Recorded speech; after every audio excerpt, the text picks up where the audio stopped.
I got 2. I got a 2. Doggone it. 1. That's a 2 dice, apparently. You have infiltrate? I have 1 squad that infiltrates. I'm gonna just drop first Makes sense to me. because I don't want you doing something silly. What's up, nerd? How are you today? Bradley Chester. Hey, you'll appreciate this. You want to see my hype video Oh, that God. I sent Ben? Well, I sent it to the Valkyrie group chat.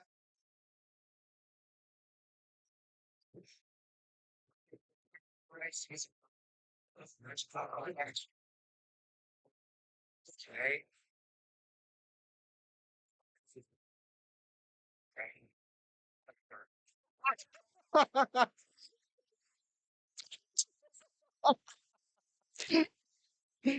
I knew you would appreciate that.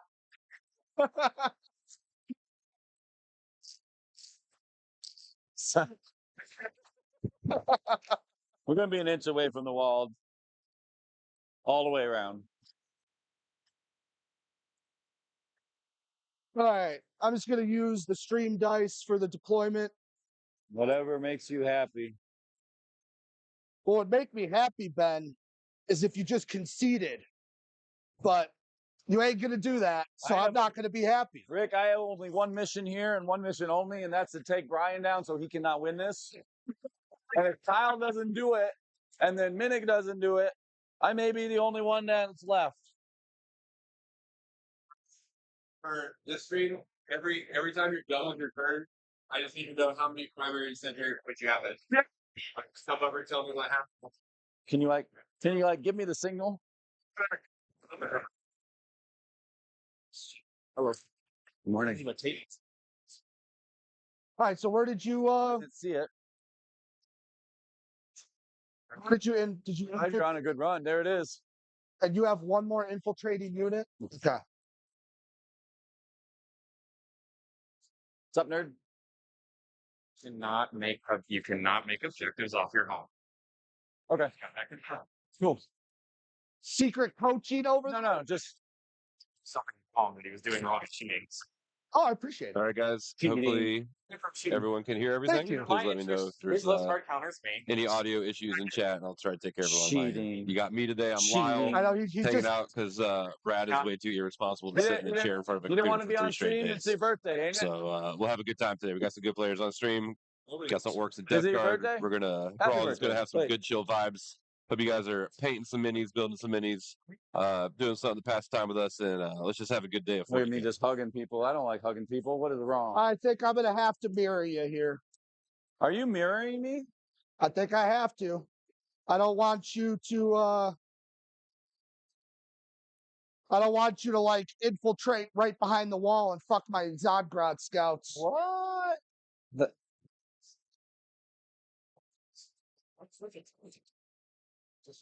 So we're 1 inch in, baby. What are you, man? so you have a fairly big. You don't have like a 1 guy infiltrate or anything or a deep strike, do you? I have Storm Boys is So- my smallest footprint. 530, 532s.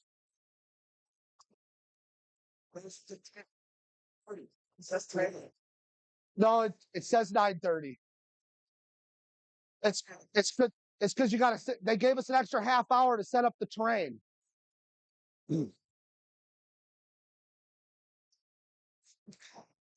Oh, you didn't tell me what you're putting in deep strike? The shrouds? Just death shrouds, yeah. Yeah. No, I told you. You just didn't hear me very well. Okay, fair enough. That very likely could have happened. I love everything about your face. Shoot, Rick, you're killing me. Go ahead. I'm just gonna spread these out. All right, man.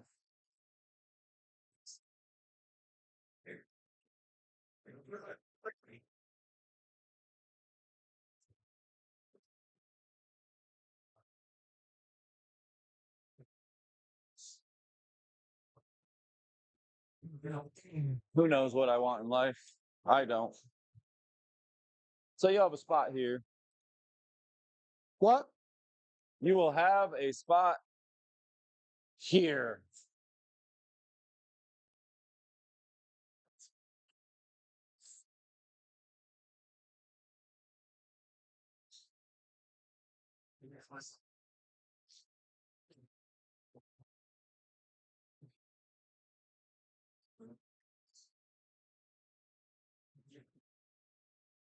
EP. Yeah, I don't know what I'm doing yet. All right.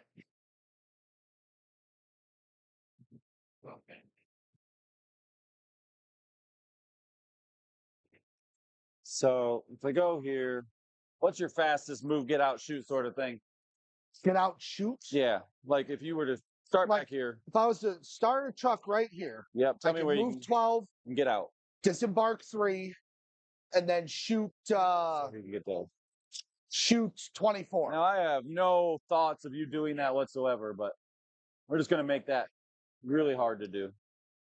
All right. Yeah, We're just saying, if I like deploy here, Yeah, we're just gonna go 12 there. gets me to the wall, and I'd be able to jump a unit out here and shoot something. We're just gonna go there for now. Okay. Da da da da da da da da da da da da.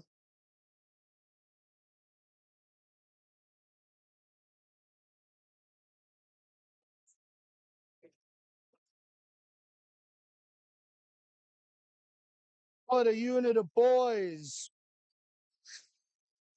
Oh yeah. Against Death? Uh-huh. Me too. I think I'm playing against the same list.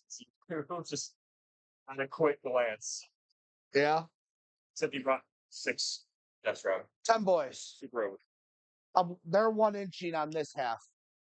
These are just boy commandos. Yes, sir.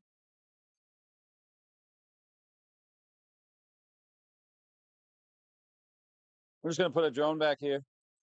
Okay.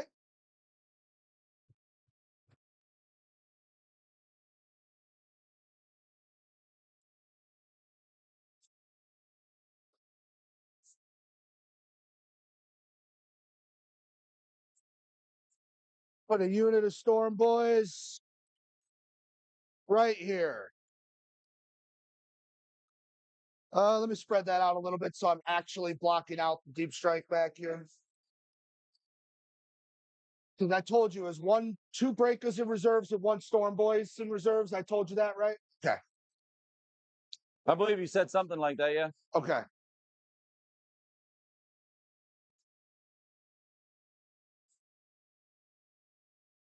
Just might have to adjust this back guy a little bit. Nope.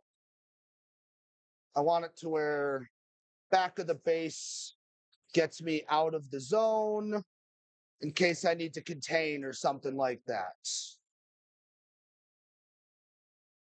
That should be good now.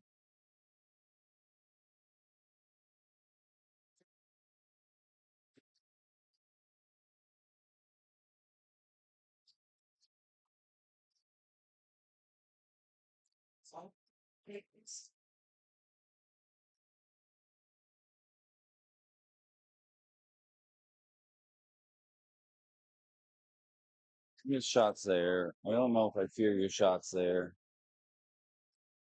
I don't really know where I want him yet. We'll just do something simple, and we're just gonna put a drone over here. Okay. Unit of beast snaggers is going to 1-inch this wall.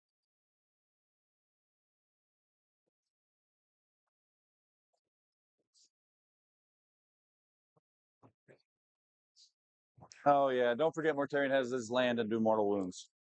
Is that separate from one of the abilities he has Yes. to choose? So anytime he lands within 6 inches, it's on a 3 up, you take D3 mortals. Okay. So like if I was to land him here, we would take mortals through the wall. Okay. It's not the end of the world.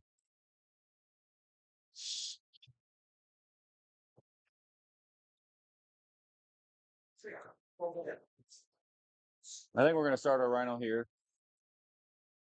That's the plagues.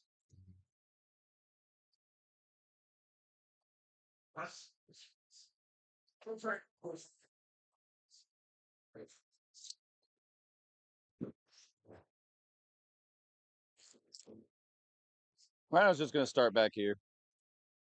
We'll do that. Sounds good, man.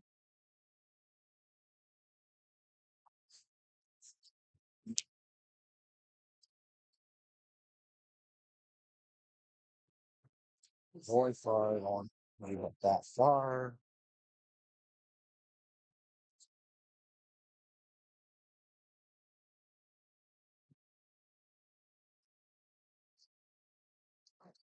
Oh, I already set up for it, so let's do the obvious move. Zadi the hottie.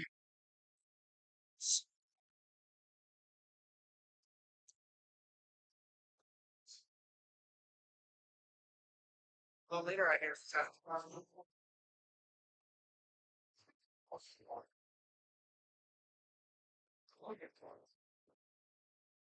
I'm just plopping them all down here if you want to start your next drop. Yeah, I'm just thinking that. Go ahead, do your thing. Yeah.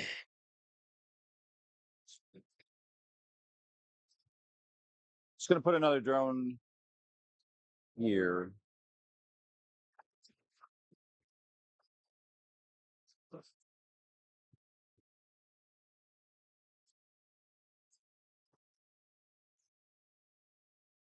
think we're just gonna put a drone there.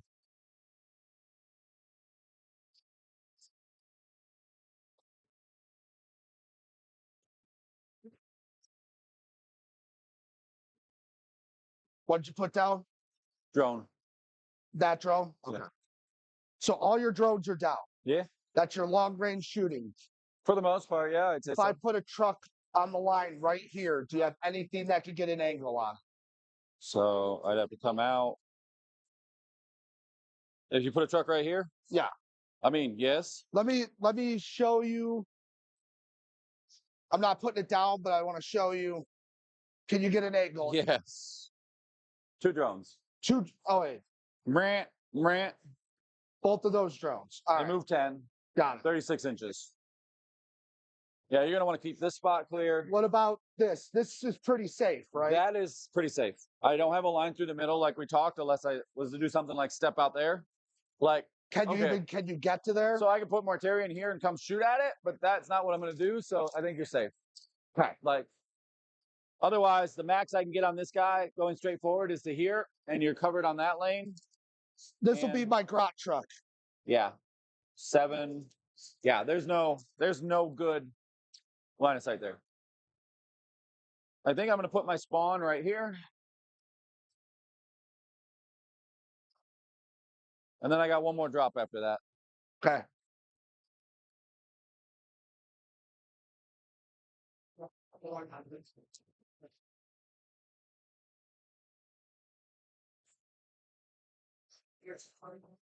That'll be the boy truck.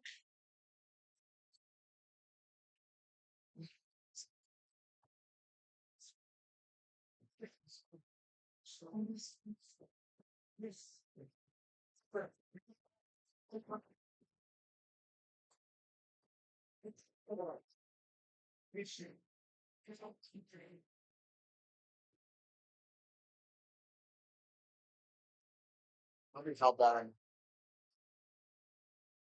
Yeah. What do you got left? Flash gets 2 trucks. Okay. I think I'm just gonna put Mortarian back here and play kind of safe. Flash gets right here. Nope. I'm just gonna put them on the wall. I don't care about you 1 inching. Are you deployed? Okay. You don't care about my 1-inch No, I don't give a deep shit strike? Death Terminators, I can just come and go there. Can they charge after they drop 6?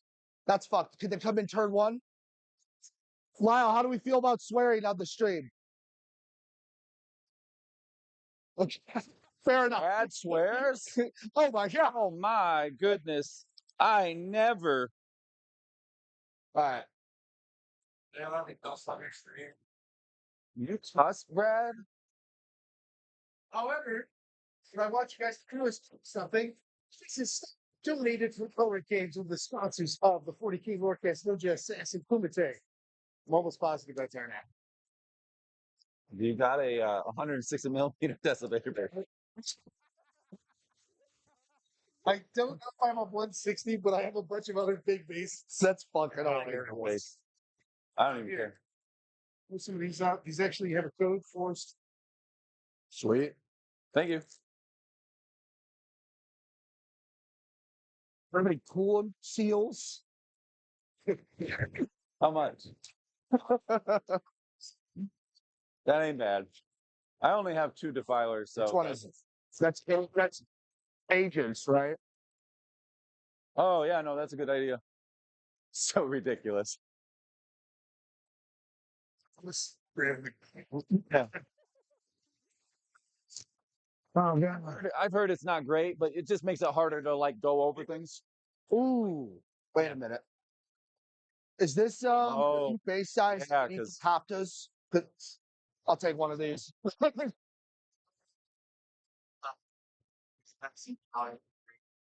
Yeah. Yeah, that makes sense. Oh yeah. It's fair. Thanks. All right. That is before I choose what unit, can you get an angle on this? Yes. If I put it like that? Yes. Straight on down. Okay. I'm not gonna do that then.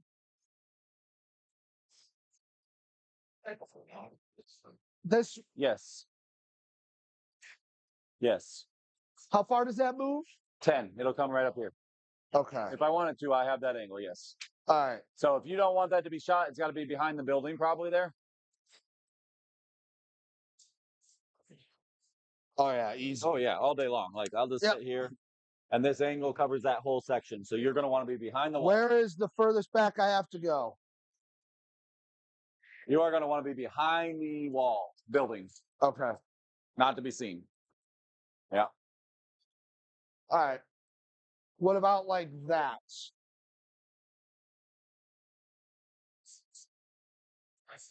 I feel like you are much safer there because I Much cannot. safer as in no? I think so. I don't think I can get all the way up here. I can't shoot through this, so All I right. feel you're very good there. All right, this will be my double tank buster truck. Okay.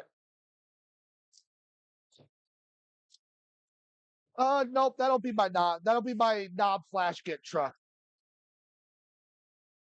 They all look the same to me. I don't care. And then you said I'm safe here. Yep, as long as you're behind the thing. Yep. Double tank buster truck.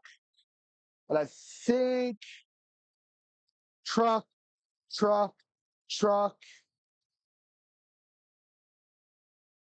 does this guy do? Truck, reserve, truck. Yep. We're down, Ben. I bumped you a little bit, Rick, to just line up there. Stay scout, I know they do. but I appreciate it. Just being helpful, Rick. Why you I appreciate it, Ben. Why I appreciate too it, Ben. early in the morning for this? Now I ain't rolling these dice. I'm rolling my big dice. Huh? Ritual stalwarts, I think. All right, you roll first. Yeah, so we got Rick on Orcs and Ben on Death You go Guard. first. This mission, this is where I don't think. Oh no, it do you is. have We any got it at the bottom. scouts? I was trying to see if Yeah. Brad You do posted your yesterday. So scouts this is a ritual. first. Yeah, I know. So for those who have not played the ritual before, this mission is a little bit different. The objectives are not all starting on the table. You'll see that there are only 3 instead of 5 or more. The main one that matters is that middle objective for this mission. I don't Each really need player to has scout, an Rick. action Okay. that is I don't going to think. allow them to create a new objective. Now that new objective What's has in to this be one? exactly 12 inches away That's from an just objective Grox. that already Boys. exists in no man's land, Boys, be and snagging it cannot be boys. more than 6 inches close 1 to squad of a flash current kits, 5 knobs existing of war, objective. boss. I will scout So these each forward, I round, guess. for the first couple rounds, the players are going to want to make their own Those are your objectives spawn. Yep. so they can Okay. start trying to Like 'em? generate some points. Look at this But one. it's It's going got to start guys off coming with a out. pretty It's low scoring tiny. game. Is there's no objectives for the players to move out and try I to don't hold know. like normal. Okay, go ahead. Zodgrod's just going to scooch up to the terrain like so. Nice and easy, nothing crazy here.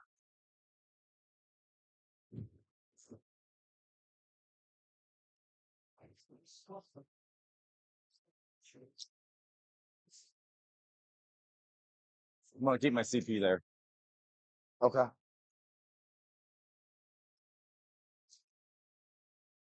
Sticky. On my home.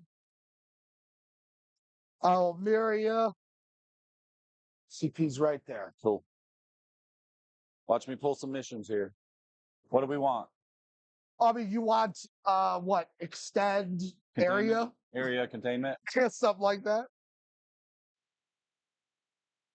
Can do behind. Can do extend? Huh? Yeah. All right, let's see. Hopefully that fixes it. I don't plan to do a lot of talking today, but thank you. I'll try to remember that as I talk, I need to mute the players so that we can hear each other. Thank you for pointing that out. Okay, that's pretty straightforward. I actually don't need to be in the middle for that.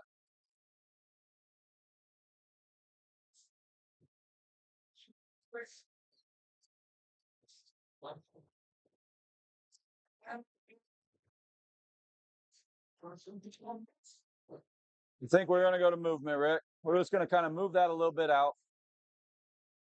Nothing really exciting. You're not giving us a lot.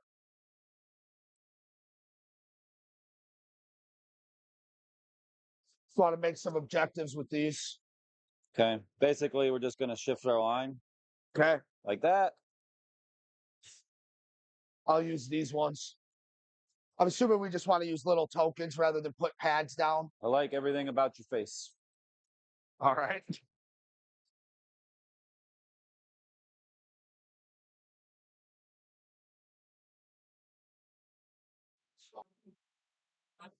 I'll now that I figured out I can actually mute it correctly, I'll do it this way. What I was trying to say a minute ago while I was talking over the players. This is the ritual, so you guys will notice there's not 5 objectives, there's only 3. Each player is going to be making their own objectives every turn. They have to do an action to create objectives in no man's land. So as the game progresses, the no man's land, that middle area of the table, will be filled up with more and more objectives. But right now, there's just the one in the middle that they're going to use to measure from to create their objectives in the first couple turns.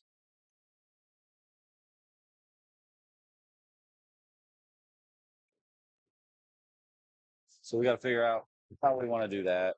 It's just 18 inches out. Yep. Yeah. Good. Got to be that. I think the Demon Prince is just going to shift his move a little bit this way to make sure he can do it. And we'll just shift it this way a little bit. Yep. And we're just going to shift like that. I love it. Because your DR1, it's 2 CP. He does a reduction For one. for 1. And it's any phase? Any phase. And is it activation like AOC or is it whole phase? A whole phase. Okay.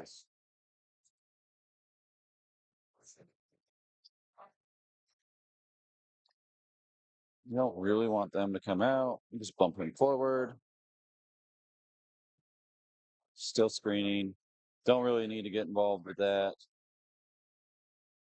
I kind of want you to come play with me, Rick.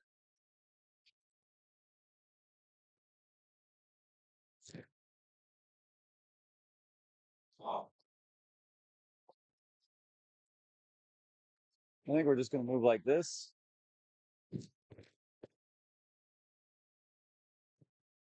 Kind of keeping that angle. You absolutely can just come out and do some shooting. I'm not super worried about your flash get shooting into T7 spawn. You could kill them, but maybe you don't, you know? Kind of do it like that. Make that sabotage over there because I don't think you really have shots to do anything about it. With these guys? Yeah. Because you can't come through the wall. You're going to be hard pressed to go that way. Yeah. It's probably pretty safe. You got tank busters are both, those are the shooty ones, right? Yeah. And they're way over there. Yes, sir. What shoots over here? No. So if I come up with Mortarian and just kind of like position behind here, you don't really have anything that can shoot him. Let me see. Truck 6. No line through here, so you'd have to be like, I know. I would have to do like 6, pivot for 8, move 4, get out 5, maybe line end on that to shoot. but I'll be behind this one. So Yeah, just as long as your wings aren't sticking out. what's the threat range? If I call the wall, 6 plus 3d6 essentially. So 15, 18. 18. No. No, 9 plus 6 is 15. I said 6 plus 3d6 because if I call the law, 3d6, not 3d. I advance in Okay. charge. I don't really need to do that yet. So max is 24. So if you sit Those are just 24, boys. huh? Those are just boys. These? Yeah. Yeah, they're just boys. And the knobs are Here. so 24 plus 3. Uh, Truck. so getting out of the truck, and they have the +2 to move enhancement. So So Cameron, to answer your question, why are they helping each other out? Honestly, it's kind of a little bit of both. Michigan and Ohio have a pretty heavy duty competitive scene. I think something like 10 of the top 100 players in the country regularly play in these tournaments in this area. So we all kind of play with each other a lot, and there's kind of just that mutual respect of playing in a positive way with each other. Make sure the game is positive, enjoyable for you and your opponents. That's just kind of the culture we have in this area. But beyond that, it's kind of just what at tournaments, like big tournaments, it's what's kind of expected from the community because we're all here to play our little plastic army men game. We don't want to take it too seriously. And so to make sure everyone has a good time, we do this thing called playing by intent, which means that before you do something, both players completely understand what's going on so that there can't be any disagreements about it. So a lot of this is communicating before things, like everyone is 100% sure what's happening on the table and there's not going to be any misunderstandings. And then, as someone just said in chat, absolutely, these guys are also on the same team, which goes a long way. They're not going to screw each other over. They play with each other a lot. They've played on the same team at team events a lot. They play against each other regularly, so they're definitely going to treat each other well.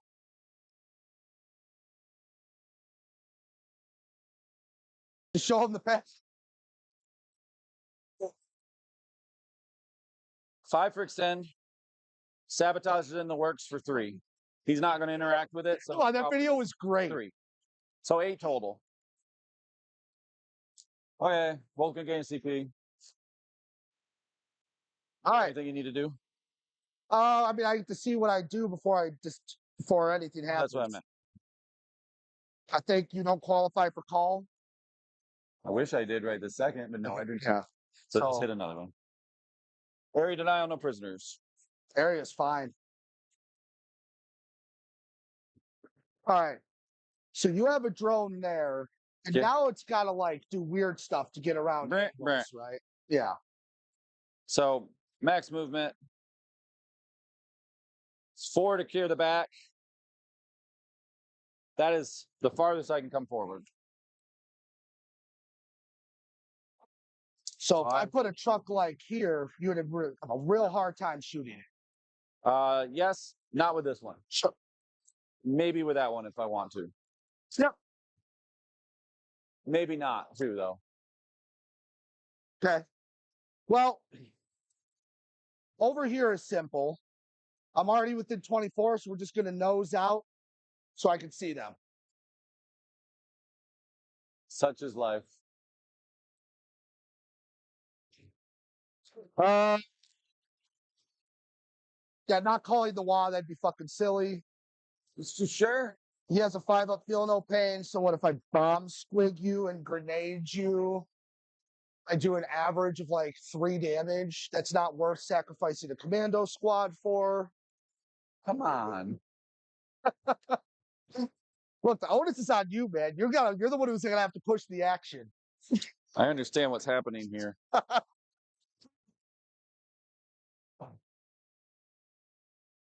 Let's see. These guys are outside of 6 of area denial. Oh, I can't stop it. No, you cannot. So Grotz will just get out, move 9 for my area denial.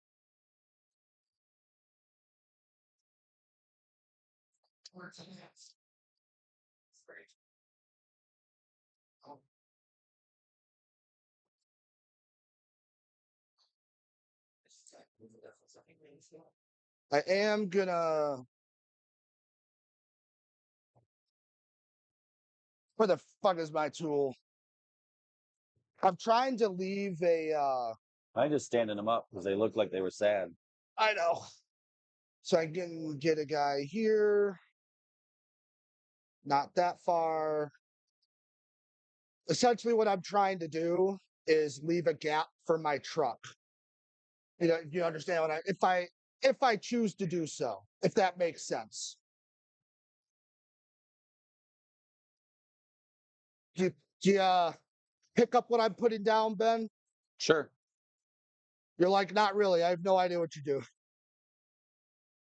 You act like I'm even awake yet, buddy. Fair. How was the drive back yesterday? Fine. Oh, I'm up to 2. Yep. I have 1 grot on an objective. I regen. Woohoo! I'm up to 3.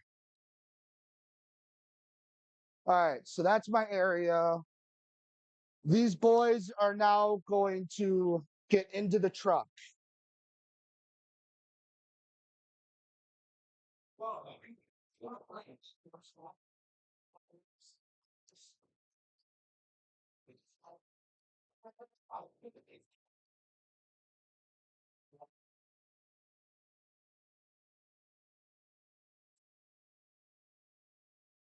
I don't have to do anything crazy here. I really don't.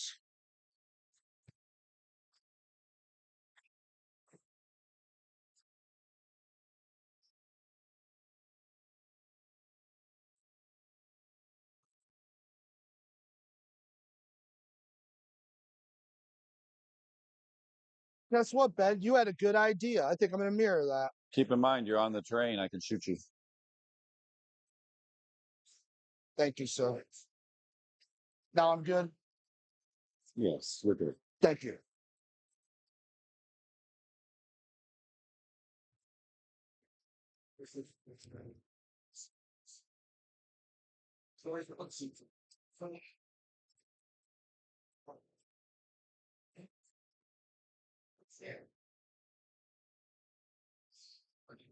And then is it possible? I'm going to move this real quick. How that? If I make a tuck here. Ooh. What are you measuring? So I'm measuring if I can put another one down here. Oh, yeah. Because I think my plan, obviously, you're probably going to do the same thing. If I put It's one. probably got to be. It's got to be not within 6, within 12 of another. So yeah. Yeah. And it's outside of 6 there. And 12 there. So I could put one there as well.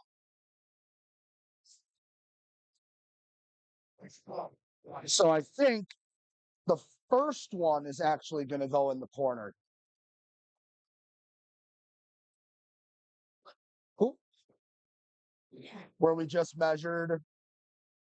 It's probably my commandos to do it. I'll just keep 1 inching. Zodgrad doesn't have to move.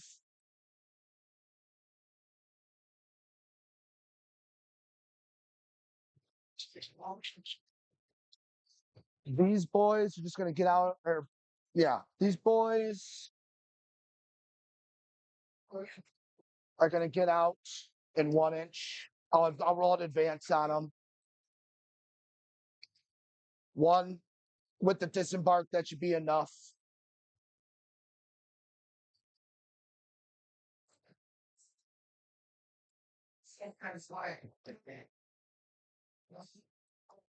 Oh, that guy is with this squad.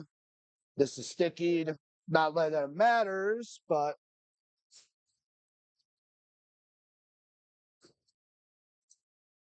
all right, these beast snaggers are then going to jump into this truck.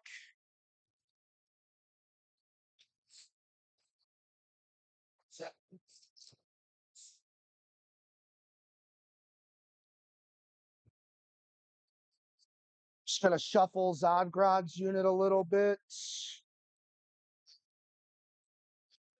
Essentially just shuffling them, but I'm just pulling them from there to make it easy. You get what I'm doing, right? I'll advance that truck.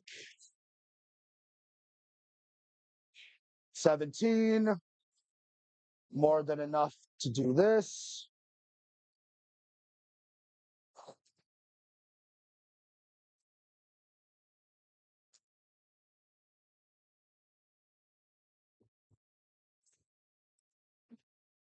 These flash kits, I'm just gonna jump to this side of the wall. Just to help out with some spawn in case my truck whiffs.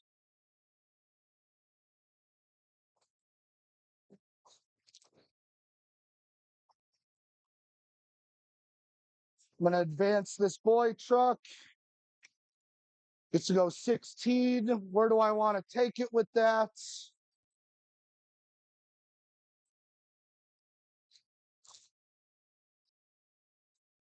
Could be funny and just dress it up here. Could. I sure could.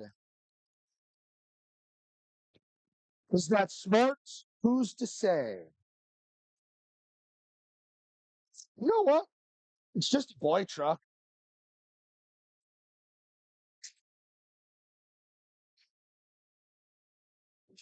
I'm gonna mark this one real quick. See if I like that move.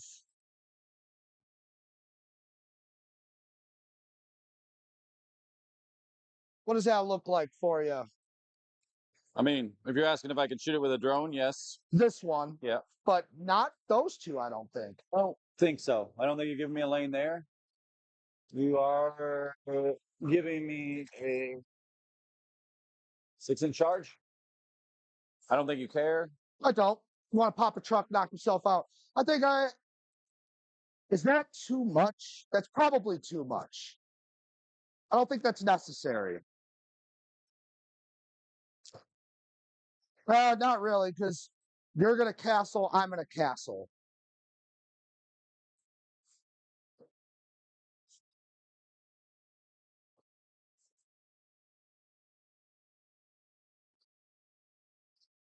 I'm gonna keep that there. What does this truck look like if I turn it sideways and put it here? Just one drone could probably shoot it.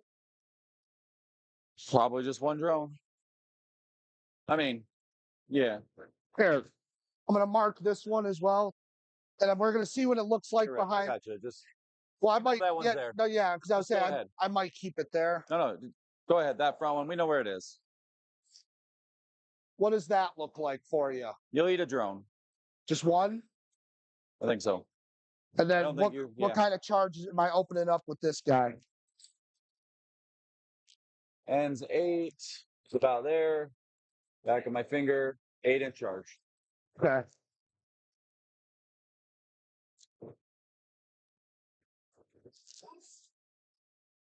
They might actually care about that. You still have desk rounds that are coming in Yep. with 6 inches. So like right there. I don't like that. I think with that context, I don't really like that either. Okay.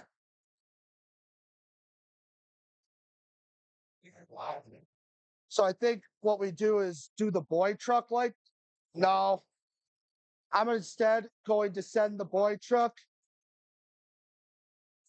4 inches goes this way. Yeah. 12 inches. We'll just go like that. Okay. I'm overthinking it. I'm trying to get a little too more aggressive than I should.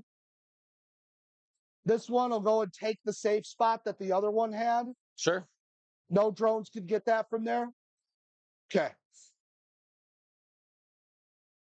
Let's make sure you're screened out 6 inches. I have to flick you to be 6 inches, Rick. You're fine. Huh? You're fine back there. I have to flick for 6 inches. Okay. So unless I get something to like here, you're screened. Okay. Good. So I think that ends up being all of that. You got some shooting then. I sure do. I'll spend -1 damage. Okay. Why is So we're going to start with 20 attacks from the flash getters. I don't know what happened on this thing, but okay.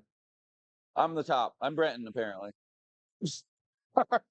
Just change Yeah, the you're name. Ben. So Just go back to the beginning and change the names. jeez, oh Pete's. 1, 2, 3, 4, 5.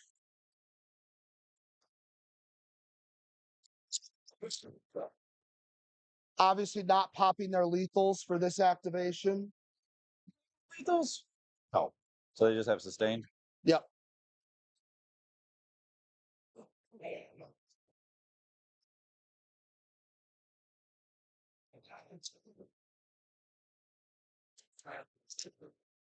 One, two, three, four, five come in.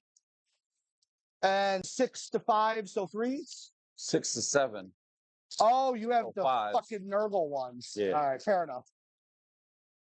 One was out of the box. Good. 1. 1.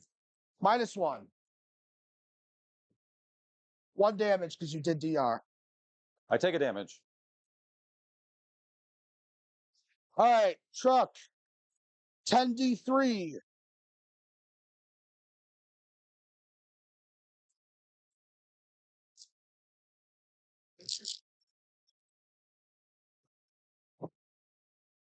All right, add 1, add 2, add 1 and 1, add 2, add 1 and 1. Very nice. This will be 5.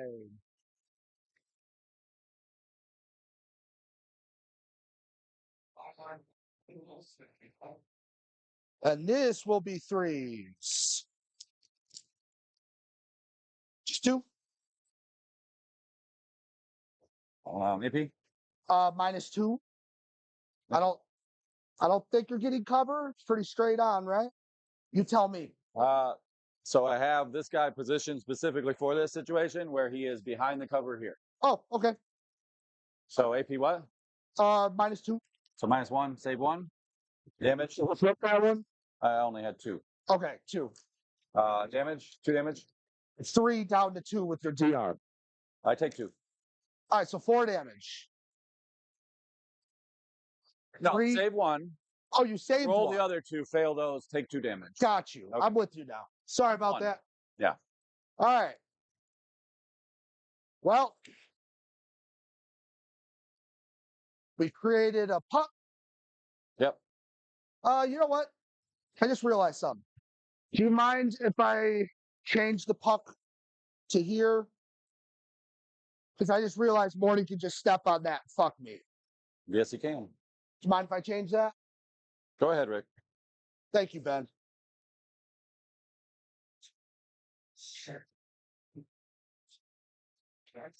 Well, who's going to do it? If you put it way over there. Nobody. Fucked myself. Yeah, because you moved away with the grots. Yeah, I gotta go there. All right. Okay. I think I messed up, but that's okay. I was watching you do it, but I can't tell you that. Yep, that's all right. I'll take my area denial. Yep. And No prisoners. you You might shall keep it, Rick. I mean, I'm not going to say you should keep it, but I have to give you some targets. yeah, I guess we'll hold on to no Priz. You sure? You know what? No, I'm gonna pitch it. That's probably smarter. Okay, 5 for Rick.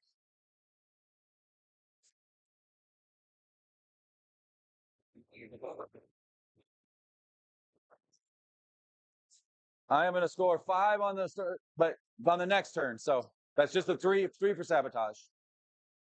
You guys are Rick. Yep. Yeah, 5 secondary points. Yeah. Moving on to the next turn. You have coal? I do. Yeah, I hate that for myself. Explain to you guys that you're both and you're making bad decisions. This is no way that this happened from maybe a Valkyrie member.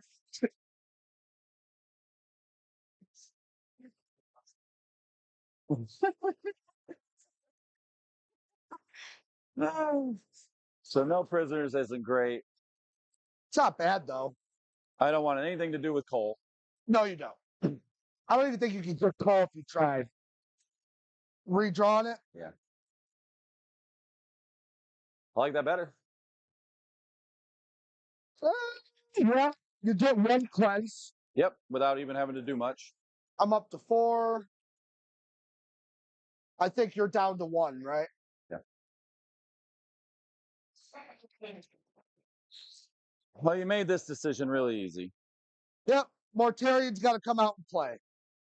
And I'm gonna have shots at these grots. Sure. OC is whatever. What is Morty's OC? 6. So everything within 3. So I have OC. 4. Yeah, I have 4. You out OC me. okay. I got some mortals to throw at you. Probably just the commandos, or do you get everything? Based on where they're sitting, if I just come to the wall, I'm getting everything. Okay. No, I will not get this. Okay. Do you get the truck? Unless I even there. I think you just Are you? Well, I guess. if Is the this train's thing here. If 6 the train's on the thing. This thing is also 6 inches. So if you're not, are you touching the train? Yes, yes. If you're touching it, then yes, because I'm right behind. I think we do it like that. Okay. Then I got shots there. These guys obviously have to come play with you. We're gonna make another putt. You never saw that coming, right? I sure didn't. So 12 outside of deployment. It's gonna be right there. And it's just gonna be these guys. We can do it like that? I mean, it's 12, right? Within 12. Not in my deployment zone. Ooh. Okay. Is that better? Yeah. We're good.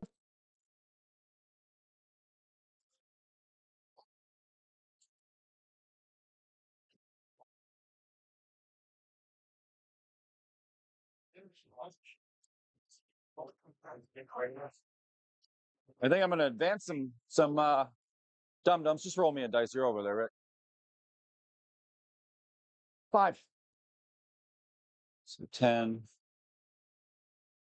I think gets me to there.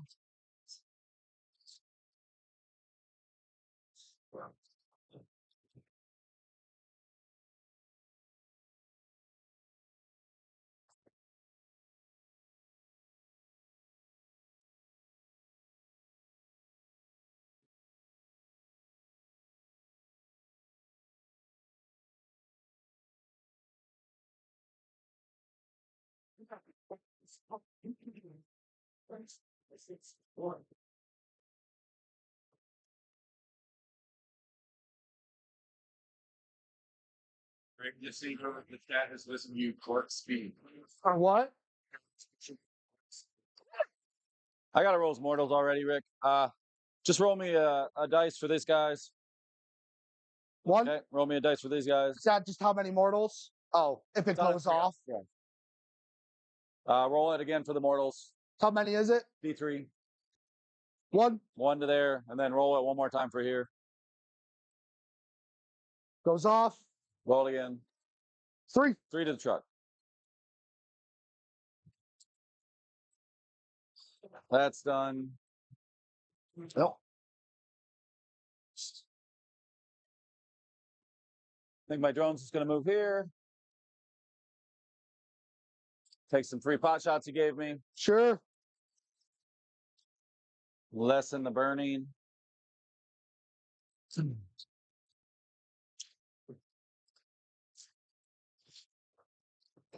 I don't know if I need the Demon Prince to do that. I think I can. No. They're making an objective, so that's their action, right? That's an action. It is an action. So if I want to cleanse, it's got to be him. That's fine. Drone right there is going to cleanse. No. Oh, he's going to cleanse. I haven't decided yet, though. We'll see how this goes. Oh, yeah. Easy enough. Yeah. Oh, yeah. You didn't really give me shots with this drone. I don't need to get aggressive with this yet, though I can.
Oh, Sorry, Ben. End of movement, I needed to rapid ingress. on turn 2. Yeah, you can wrap it in, Yeah. Chris. Rick. Thank you. Okay. How's it there? Yeah, yeah. No, it's too early. My brain is not. I'm like, ah.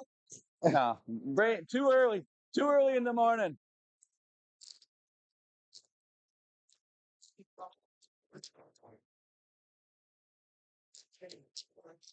Rick, while you're rapid ingressing, I'm gonna fight you. You do you, man. Just got to figure out where I'm ingressing real quick.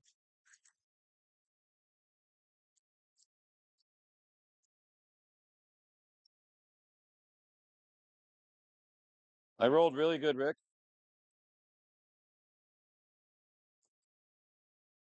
I want you to look 1 second. I'll just wait. I hate it, but I think we're taking the more. Yeah, I think we're taking the Morty bait. I knew you were. I hate it. Well, we got to play this game at some point. Yeah. These are my hits. Okay. I just wanted you to see that was the best I've ever rolled with a spawn in my life. Probably 2s, Yeah, most definitely. minus Is 1s, there any AP? Yeah, they're -1s. 2 damage each. Step, and then they're dead.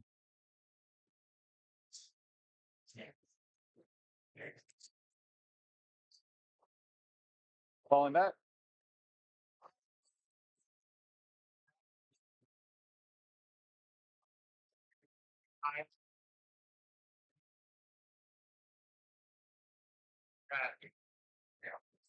Oh, just go. Well, you're good. Done with my turn. 4 for secondaries, 5 for primary. You got your 5. Yep. You're 17. Yes, without paint. Yes. See that? He actually stopped me, so 0. Ready? Yep. Hey, Okay. Very, very good.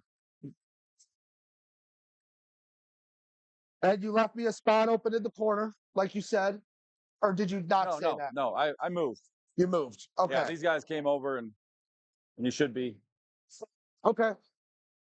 I can make sure, but yeah, definitely not letting you come into my backfield and visit with me. Sorry. That's fine. You're good. 9's to there.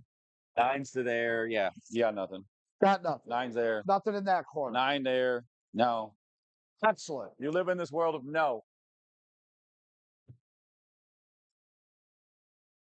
Okay. All right. I don't know, Rick. I feel like I mean, I I feel feel strongly that you don't really get to use these this game because that is not a Valkyrie jersey. fine. So I got it back up. fine, use your backup. Fine. You got to earn the right to use that. All righty. Hey, we're vocal again. Everyone can hear us. Do-do-do. It went green again. It went green again. Ah, that sounds like my life. Is that what they are? They died? I don't They're know. green? When they're blue, they're not working.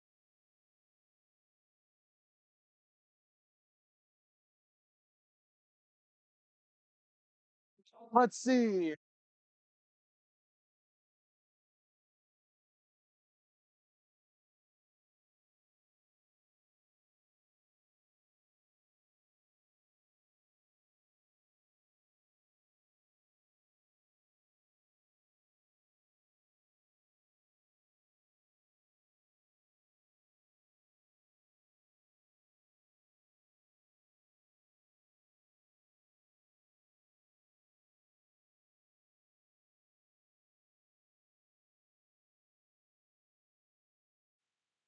All right. So, what appears to have happened?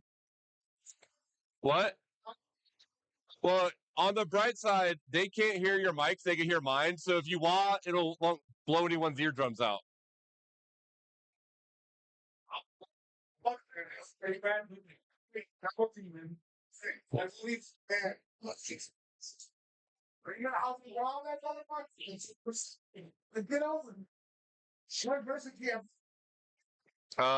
Yeah, look right here.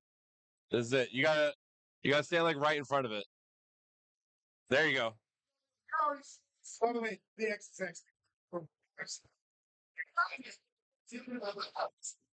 They can't see you. They can't see you. You gotta move over. Where Rick was perfect. Yeah. Excellent. All right. 1, 2, 3. All right, what's your next chance? You got told. All right. So, what's happening right now is the player mic receiver did not get charged overnight like the player mics did. So the player mics are charged, the receiver's not, which is why it keeps dying. So I have the caster headset on. I can talk to you guys, and also we'll pick up a little bit of the players. I think you heard them there for a bit. But we're unfortunately for the rest of this round, while we let the receiver charge, we're not going to have the same player audio that we had. I apologize for that. That appears to have been an oversight by the people who packed up yesterday. But in the meantime, if you guys have any questions about anything, I can definitely continue to navigate the game, tell you guys how things are going, answer any questions.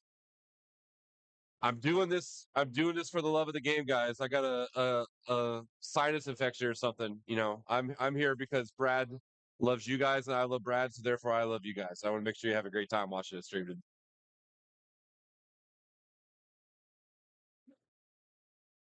So I want to ask a question in chat. I saw about the new detachments. The new detachments are not live for this event. The new detachments just came on line like on Wednesday, I think it was, and the rules cutoff for this was last week sometime. So these are we just barely missed it because I can promise you Brad and Brian are fans of chaos. So had they been able to sneak them in here, they would have.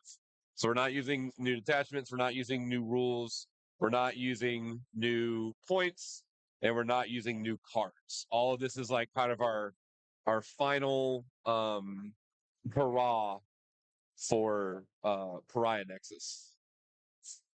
The 650 for 5 plates.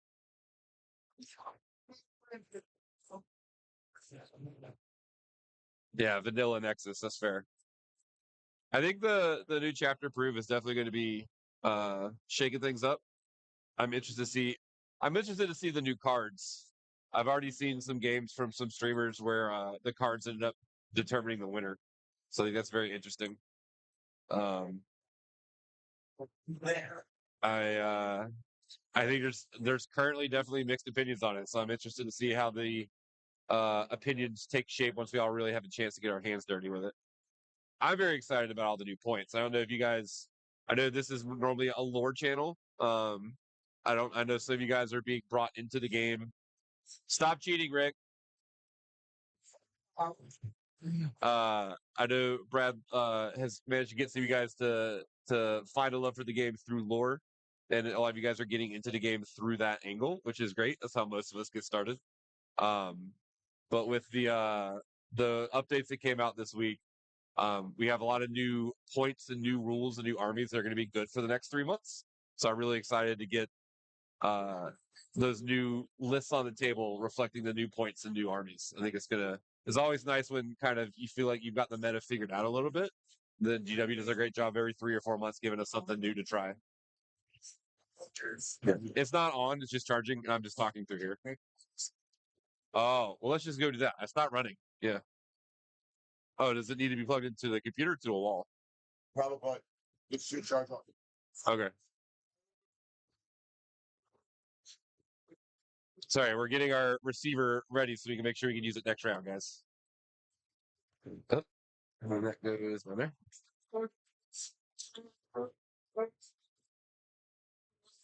That probably means if this wasn't set up, those probably didn't charge overnight either. So we should just go ahead and take those and charge them. Hey guys, give me your mics. Give me your mics. Congratulations on being the play-by-play. Yeah, that's what it is. Since this isn't working, I'm just going to charge everything. So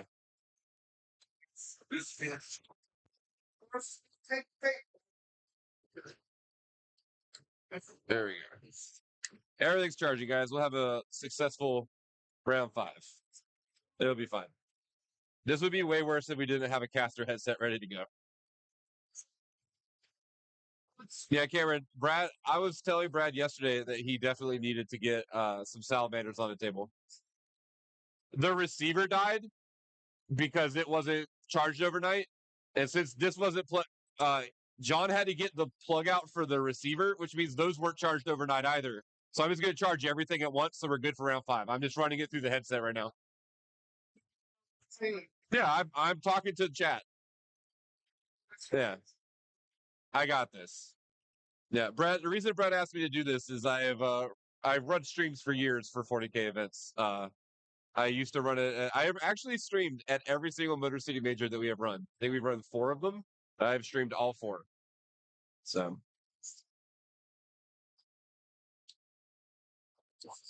yeah, I've definitely been telling Brad. Brad and I were brewing some lists last night.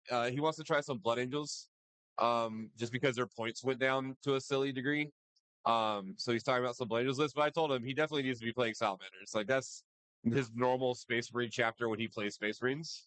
I think he also plays Space Wolves, admittedly, and I think he's very excited for the new Space Wolves that are coming out today. Their new book drops today officially, I think. So he's very excited about it. Servitorization, yeah, that's fair. What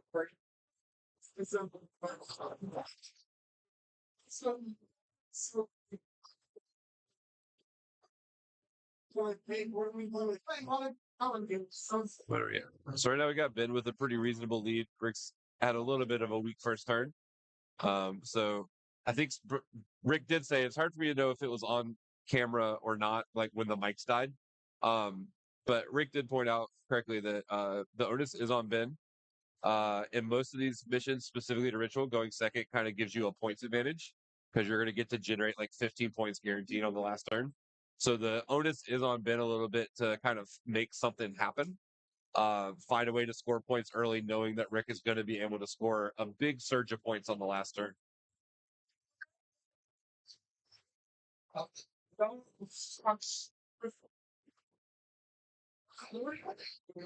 Yeah, I think I misspoke. I think I did not stream the last Motor City Major because I remember when it was in the showcase, the Suburban Showcase out in Novi. We had it like 3 years ago. I did play Salamanders there, and I remember I borrowed a lot of Brad's stuff, and it was all flavors of Meltas. That was it. Every unit had either a flavor or a Melta. Aggressors definitely just went down enough in points that I'm sure people are going to be wanting to play around with them more in Salamanders, so that'll be fun. We'll get them for a nice dirt cheap 3 for 100 points now. Aggressors are one of my favorite units, which is why I was drawn to playing Salamanders, even though I normally play Blood Angels. Because I have 18 fully painted aggressors because I just love them. I think they look cool. Yeah, you get 100 for 3 points now with the new points changes. I'm sorry, I said that backwards. 3 for 100 points. That'd be crazy. 3 bottles for 100 points.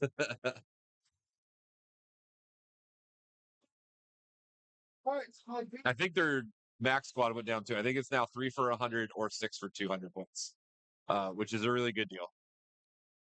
They're very chunky. They're good at shooting and melee, especially in Salamanders. So they do a lot of really good things with that point value. 220 for 6. Okay. 220s. I don't know. They've got the GW is fully aware that when you run it, if they make the 6-mans too cheap, that people just start playing. They start to list with like 18 or something. And I know they're trying to avoid that. So 220 for 6, maybe that's just them trying to get ahead of it. That's fair.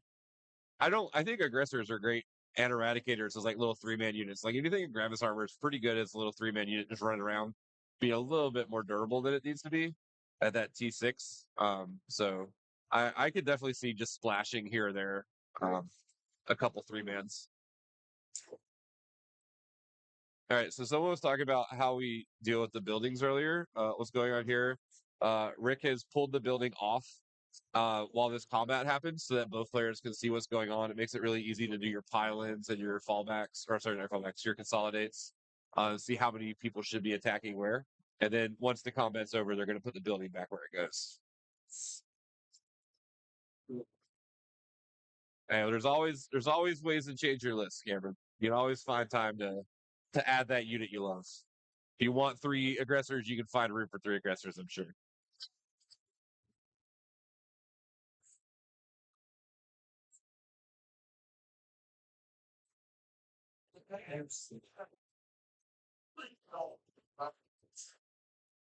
I definitely was running who's the one with the spear? Getting my names backwards.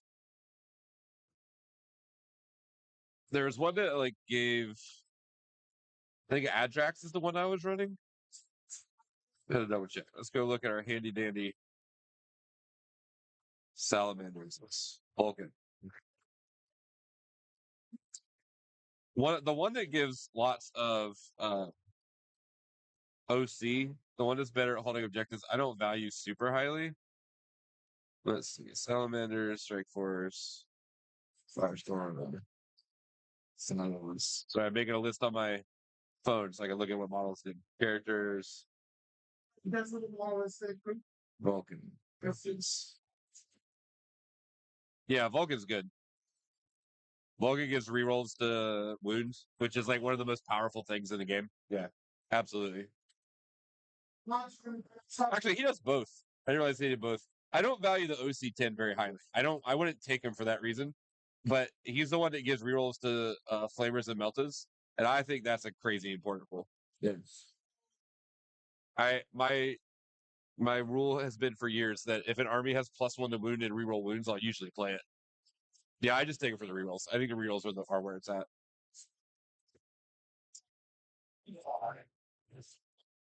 I think the OC thing is like it probably comes up eventually, but like it's not why you're taking him.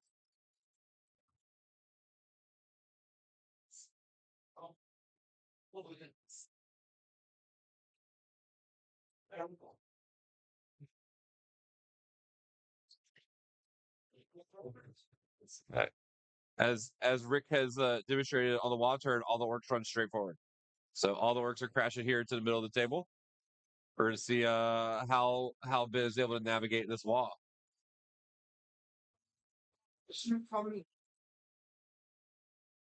kind of make sure we got everything done, put our best shots.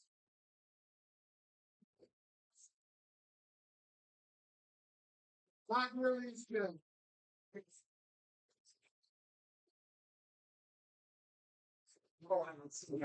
Yeah, Cameron, I think that's my biggest gripe with the way they've philosophically designed 10th edition. There's been issues and again, I'm gonna try to remember that not everyone who's found 40K through the Lorecast has played a lot yet. So um, I don't want to. I'll try to explain things in a way that best everyone will get it. But in years past, there were like basically your characters could just kind of go anywhere, and they could kind of be with anybody, and that made for it was really fun because you could put like Commander Dante didn't have to go a Sanguinary Guard. Um, it meant you could add some cool characters to units that maybe didn't have a normal character. And that was fun. But in 10th edition, well, the problem was before 10th edition, because characters could kind of go anywhere they wanted, it would lead to some really unpredicted combos that GW didn't predict happening on the tabletop that were probably too good. And so one of the ways they've tried to fix it to make sure they didn't accidentally create crazy powerful combos in 10th edition is that basically you can only lead units if you're wearing the same armor that they're wearing. So like power armor guys can lead power armor, Terminator armor can Terminators, Gravis armor can lead Gravis. Which has definitely made it easier to balance the game, but it's also made it kind of less fun. Because there's really it was really fun just being able to be like, oh, here's my legendary character in Gravis armor, and he's gonna lead these tactical marines over here. And that like it I feel like it's kind of removed some of the like fun list building fluff or list building agency. But on the bright side, the game is at this point in 10th edition, the game is about as healthy as it's been. Beginning of 10th edition was pretty rough, but they've definitely got it to a very fun and healthy place over the last 2 years.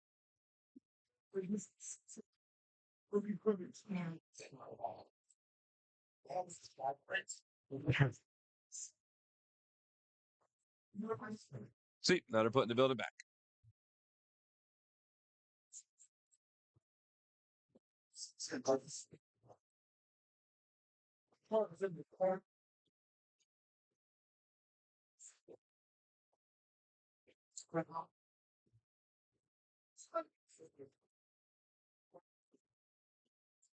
Yeah, I agree. Free boot. And again, I think it's just one of those things that like GW, I think in some ways they always thought like, oh, this is a leader for these guys and this is a leader for these guys, and they, I think in their head that was what was supposed to be happening, but they didn't have a rule for it, so they're just trying to make it a little more obvious.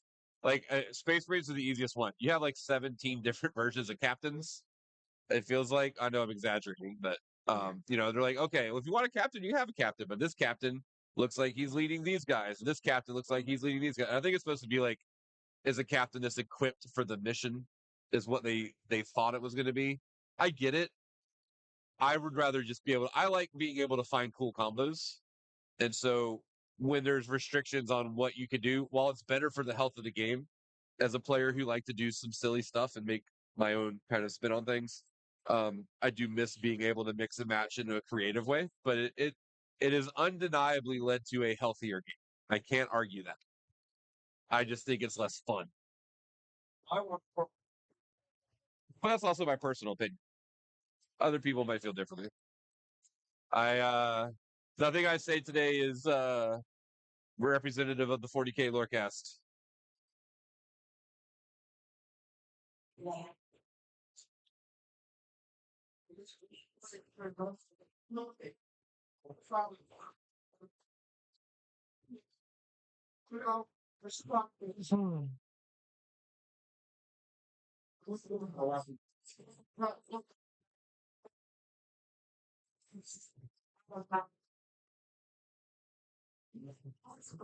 Wish I had telestream so we could draw on the screen.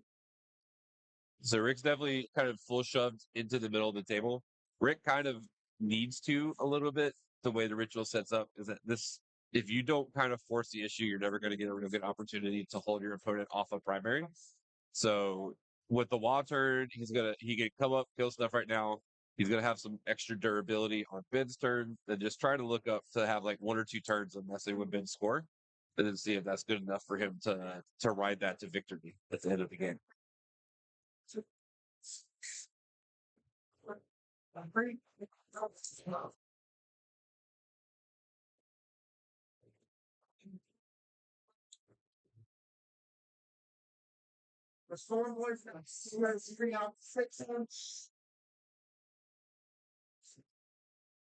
So he's also trying to be cognizant of what he's talking about right now, because he's got to leave some guys in the back of the table, because Ben does have a couple units that can do a 6-inch deep strike.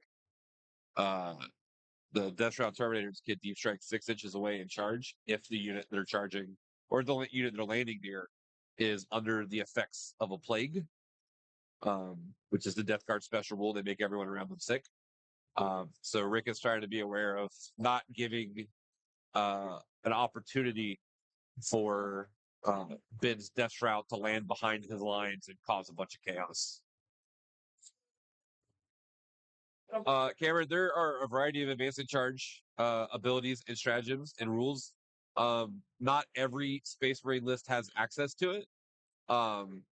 There's a few models that do it, not very many models that do it. There's a little bit of models I think they can do it innately or can give it to the unit they're leading. And then some detachments have it as a rule. And then there's a few other detachments that have it as a stratagem, but it is not ubiquitous. You kind of, if it's something you want access to, you kind of have to design your list in such a way that you get access to it. I know, like, I actually don't even know. I have to look in Blood Angels, which is the main Space Marine chapter I play. We used to have a character that gave it, but I think they just legended him. It used to be Tycho gave advance in charge. I don't know if we have anyone that gives it anymore. We have it as a strat. I don't think any characters give it anymore. The Blood Angels. I know for sure Tycho gave it before the Codex came out. I don't think, but now we have it like there is a strat and Liberator Assault Group that gets it. Okay, so Legend is basically where fluff and game meet each other. So what happens is 40K has been around since the early 90s, late 80s. I forget which one when first edition came out. And there are a large number of units that both GW and their kind of sister company, same company, I don't understand how it works, but Forge World also makes 40K models. And they've both made a large number of models over the years that they don't sell anymore. And or the models were killed off in the story. And so the last two editions, they started doing this thing called moving units to legends, which functionally means like, look, if you're playing a fun game with your friends, play this here in the rules for it, but they're not going to let it be legal in tournaments anymore. So like Captain Tycho is a great example. Captain Tycho has been dead in the story for like 5 editions. Like he succumbed to the Black Rage and died on Armageddon, I believe. But yet you've been able to play him for the last like 15 years. So they have this category called Legend is where you can still own the model, you can play it for fun, but since he's dead and we don't sell him anymore, he's not around in the game anymore. So you can't play him in official events. They have the same thing. Another one. My two main armies are normally Blood Angels and Tau. So another big one for Tau was Anva, the leader. He was killed by an Imperial assassin like 3 or 4 editions ago. And then he's been a hologram projection, and his 2 bodyguards are there to make sure no one gets close enough to realize he's not real. Which is like cool, but they don't sell him anymore either. They stopped selling him because he was fine cast. So he's not high quality of material. He would break a lot, get warped. So they just stopped selling him. So they moved him to Legends as well because he's dead and they don't want to sell his model anymore. They could always bring him back. They have had things moved to Legends before that they brought back in plastic, and they gave him a new sculpt. And then they kind of wrote them back into the story in some capacity. So it's not impossible that Legend models can come back, but it's definitely the exception rather than the rule.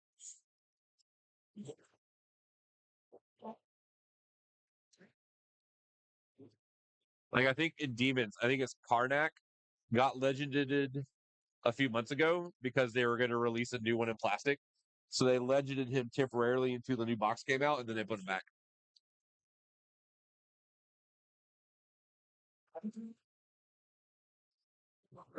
Really close. Right,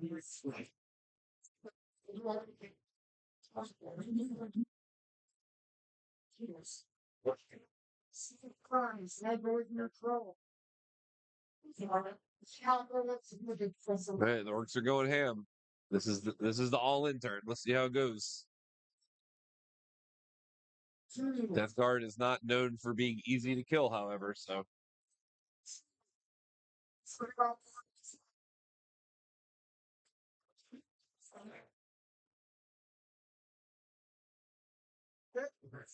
Oh yeah, that's been a thing for about 6 months now. I want to say they did change it 3 months ago to where like Blood Angels, Space Wolves, Black Templars can't get it anymore because you used to be able to take the way they originally wrote the rule for +1 to win off oath is that anyone could get it as long as you didn't have any like special units. So like Blood Angels could get it if they didn't take Death Company and Sanguinary Guard, which we 100% were doing. Brad and I had a Blood Angels list that had no Blood Angels units. It was just all guys in red armor. And it was very, very powerful rule. They have changed that now so that only the Codex compliant chapters get +1 to wound, which is fair. I mean, I understand that's probably what they intended. This happens a lot in GW. They come up with a rule, they think they know how it's going to work, and then they realize people do something slightly different, so they have to fix it because it's just not exactly what they envisioned. But it's fine. So the bigger change right now is for Marines. They just fixed Guilliman and Calgar to take about 15 CP away from Ultramarines a game, which is a huge change. So we're going to see that start shaking out in the coming weeks. couldn't say they're not pretty good for you. But this jerk is the shit from this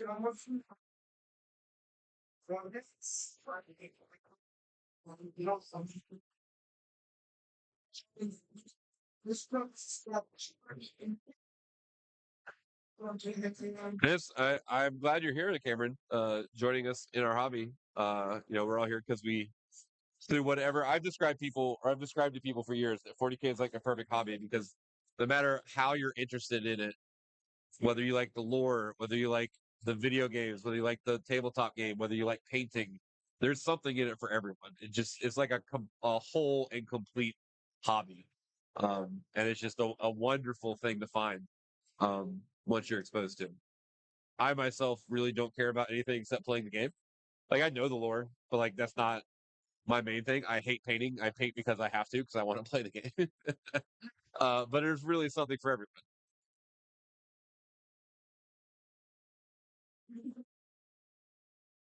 Look, man, I'll tell you right now, one of the most important things to do if you start playing the game and you want to like play in tournaments, you gotta just sit down and read all your rules again like every like month or two. Because you'll just forget something or realize something is slightly different than you thought, or it'll help you refresh, like, oh, I could have been doing this. It's even if you've been playing the same army for a while, just sitting down and looking at your rules, looking at your book, is just a good habit.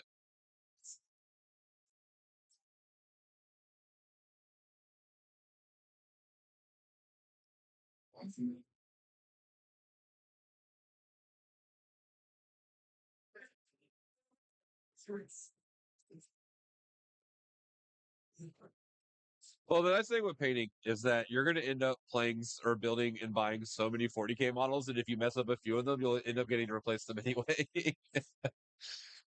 I have like 50 sanguinary guard because I would like buy some, I painted them, then I decided I wanted to make ones that look different, and I would kit bash some and mix different things together.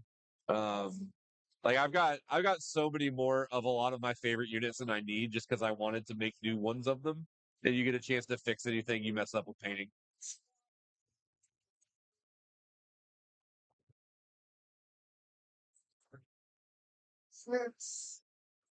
Yeah, and I think that's kind of how 40K works for a lot of people, Freeboot, is that it's like there's like a bunch of different gateway drugs to 40K, and you find like the one that strikes your fancy, and then you realize just how much is out there, how much is available for you to dig into, and then you just kind of go down the rabbit hole of 40K. I think that's what's ended up happening to a lot of us. Like I got into it because I thought the models looked cool, and then I realized I love playing the game, and then from there I've met some of my best friends in my adult life playing 40K, and it's just kind of led to like that's just what my group of friends do now because I met awesome people playing a game I was having fun playing. We go out and have awesome times at the events, after the events, just hanging out, socializing during the week between events. Like no one stays in 40K for the same reason they found. Like you find a reason to get you to dip your toe in the water, and then you kind of find a reason to keep going after that.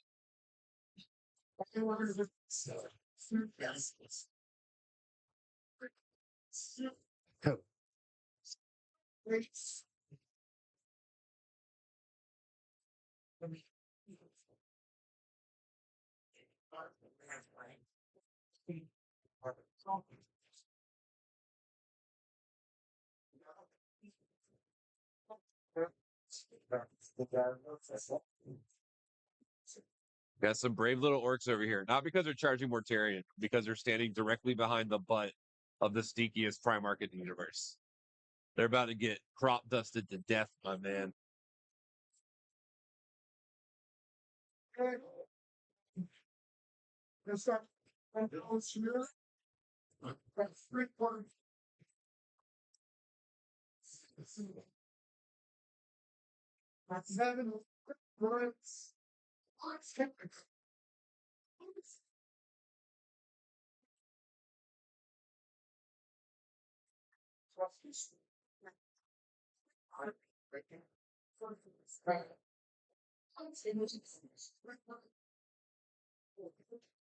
Yeah, I feel like Magic is a pretty good gateway into a lot of the more intense.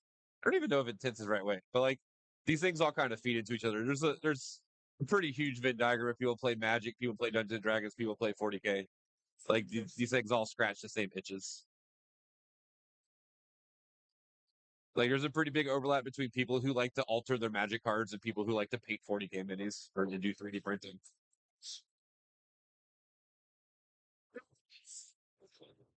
That is now See, I disagree, Cameron. I do not think that 40K is more costly. I started with Magic. I played Magic for a good 15, 20 years before I really gave it up to play 40K full time.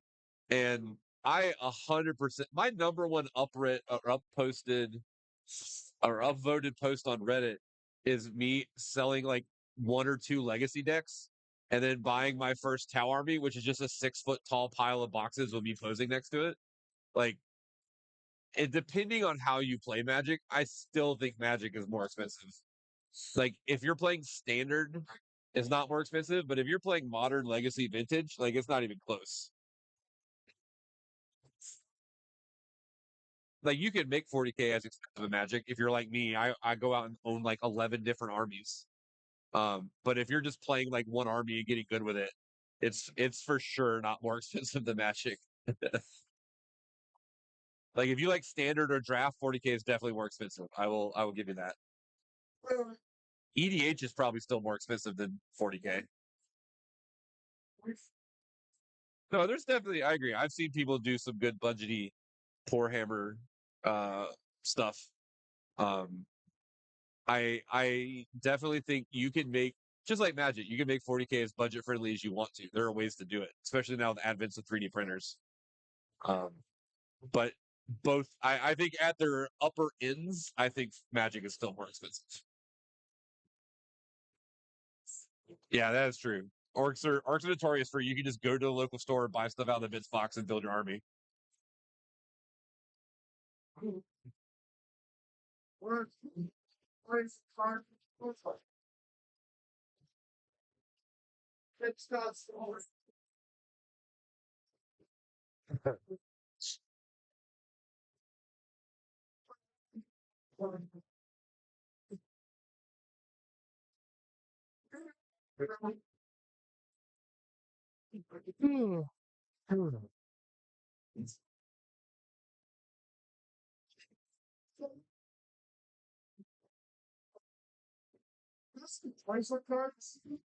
They're still charging. We got so many orc charges.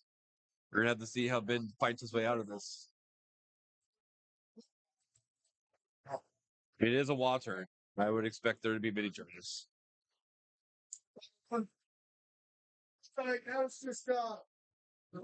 Double one on the charge to fail that charge.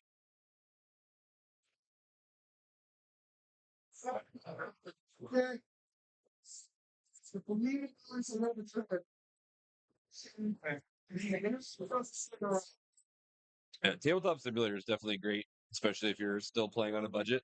Letting you figure out what you want to buy before you buy it is super useful. Tabletop Simulator has come a far way since we all kind of dove into it at once during COVID.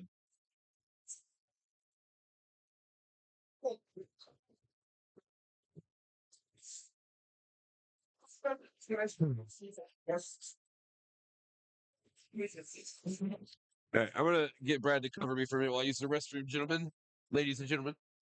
So I'm gonna pass it over to Brad here.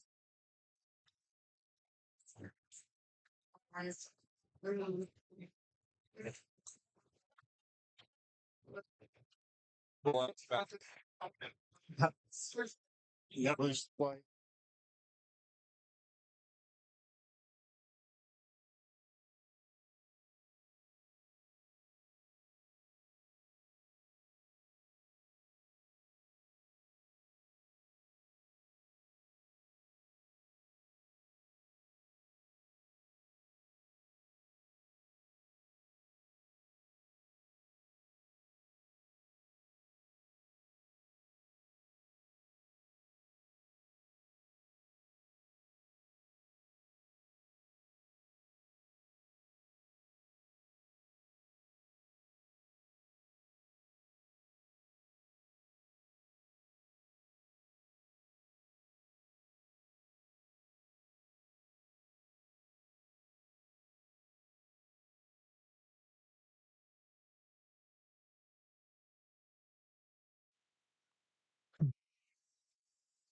It's in the house.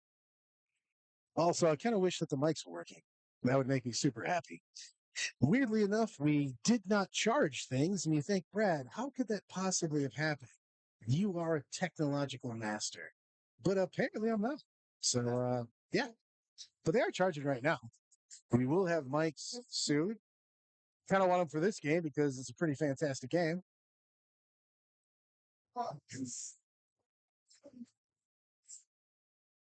We're playing the ritual right now, and it means that that objective in the back is worth nothing.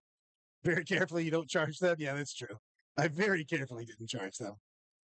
Actually, to be fair, the mics were charged. The receptor deal was not. So I've got 2 fully charged mics that can broadcast to nowhere.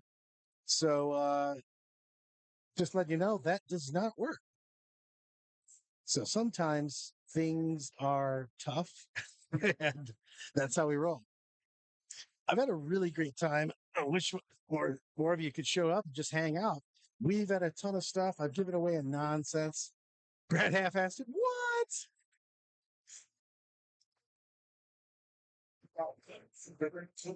Oh, love it. You got to rock that list out. So I've been playing forever and ever and ever, and I just started painting last year. And I love just hanging out, putting my terribly painted models on the board. Wow, Tell them about your redemption. no, that was no, that was the ballistas. Oh, ballistic. So I,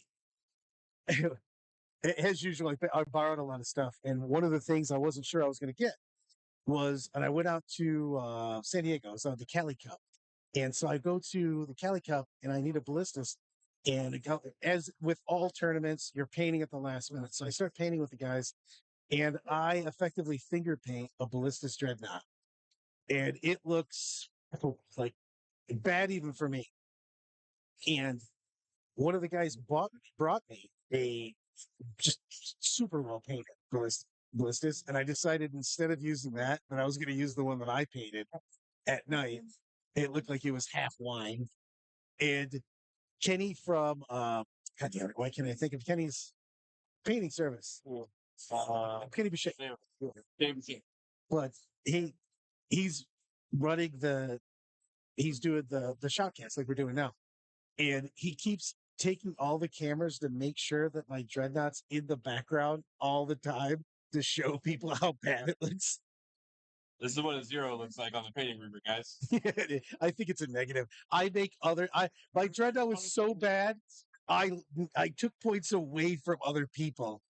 He's just like, he goes, that's a new level of bad. Also, I have an orc. Well done, orc, on the table with an orc die that orc's supposed to be sitting on. Where is it? How do you keep taking the power away from my orc? I keep rolling the die. How's he going to power up if you keep taking away the power? Oh, who is it? Who's at the tourney with us? Perfect. All right, so hold on. For your lore people, so we've been talking, I've been explaining stuff about the game. I know a lot of your people are new to getting into the game because of your channel. So we had 2 kind of lore game combination questions Hit me. that we were going over. So one, I was explaining to your chat the idea of legends. If you want to know about legends. When we have 2 headphones? Yeah. You just, know that. you just have to go down to right here. This is the set. That is that mic. Okay. Well, I thought that was it.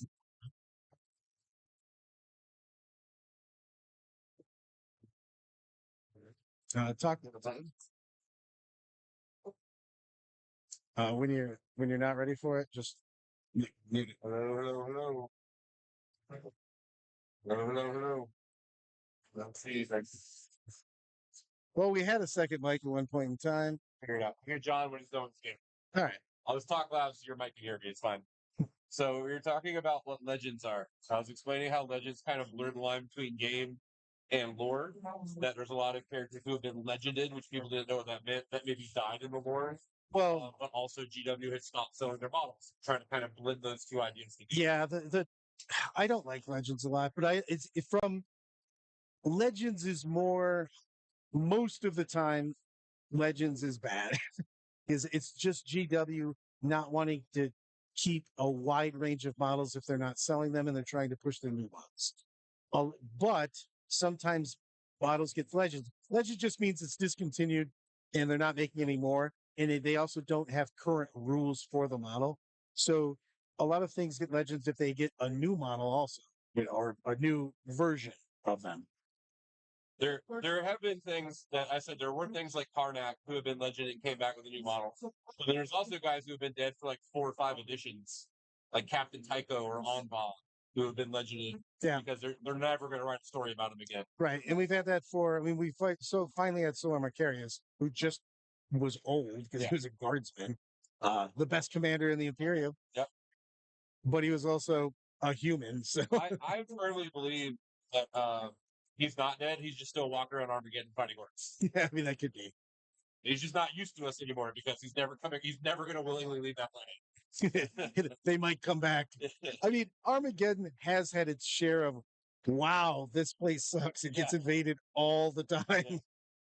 I can't believe, now correct me if I'm wrong, there is an Imperial Legion stationed on Armageddon that provides resources for the Imperium, right? Oh, Armageddon's a gigantic hive.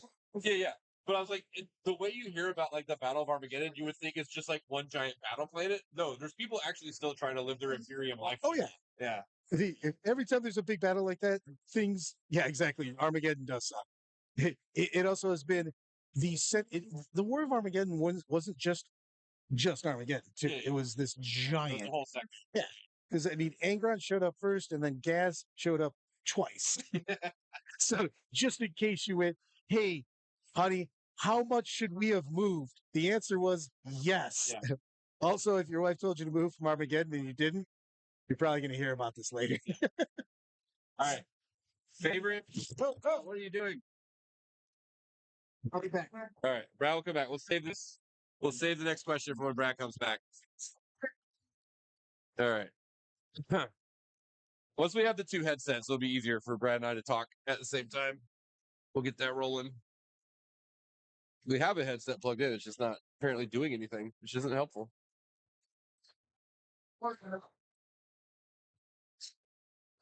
Are we still on Rick's turn? We're still on your turn? Okay. It's a long turn. It takes a long time. Yeah. There was a lot of stuff that happened.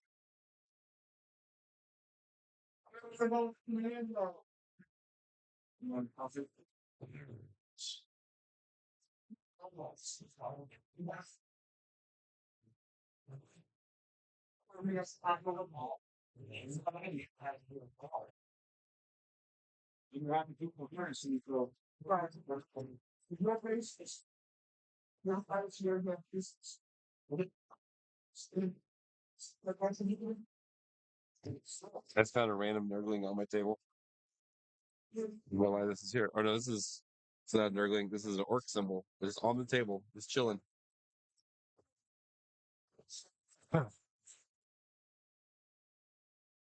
So right here, I don't know if you guys can see it, but in this there's a piece of building that has fallen over onto the orcs because they're playing and it's just a lightweight building, it falls over. For those of you who are new to the game and don't know this, orc trucks, so every vehicle in the game has a carrying capacity. Orc trucks used to have an infinite carrying capacity, but the rule for orc trucks was that you had to physically place what you normally do with a transport is you put one guy on top of it to show like, hey, this unit is inside of here. For orc trucks, you used to have to put every model that was inside the truck, you had to physically put in the truck. And then while the truck was moving, any models that fell off the truck died. That was a real rule that orcs had a few editions ago. So you would see people that would just have like, a 6 or 7 inch tall pile of orcs driving around the table.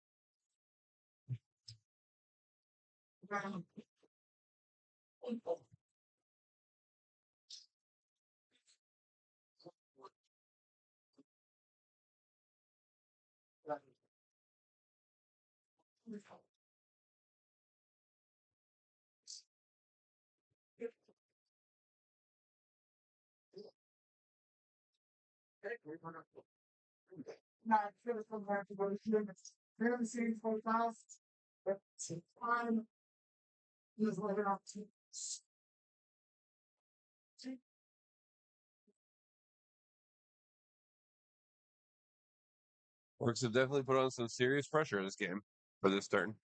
We're going to be very interested to see how Death Guard can push back. Now, there is a bus full of Plague Marines down here on the bottom corner, or on your screen, it looks like the top right corner. So they're going to be able to get out and cause some havoc. The question is going to be, at the end of this turn and Ben's turn, how much have both people lost? Because the WA turn is kind of like, it's not what happens on the WA turn, it's like, what does the board look like when the WA is over? And that gives us the best indication of really what's kind of going to be, who's really got the impetus to control the board from that position. Because sometimes orcs just make all their 5-ups, and it doesn't matter what you do. And sometimes they don't make any 5-ups.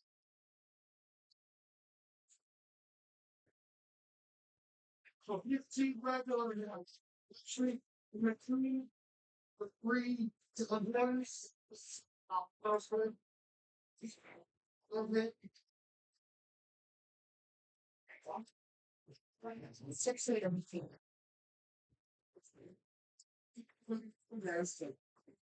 I wish 1 5 minutes.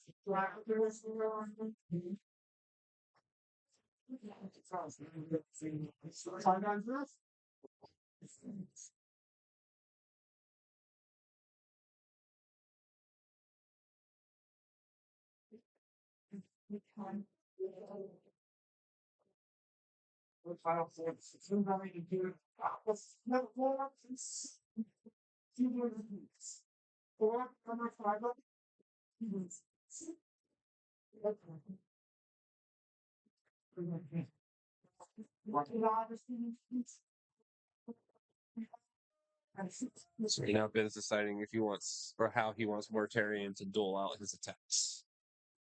Mortarion is right in the thick of things. He's got to maximize his activation. Right, so he's going with the sweep attacks.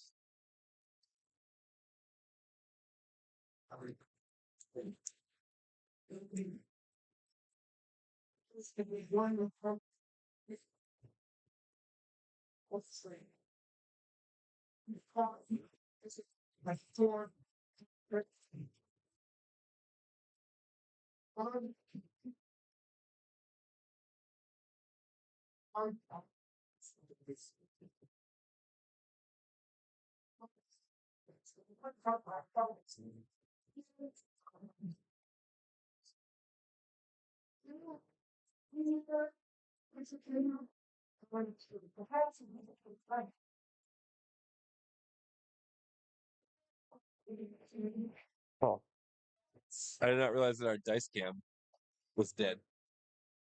We'll have to get that fixed before the 5th round. Looks like the dice cam is not live at the moment. I'm sorry, guys.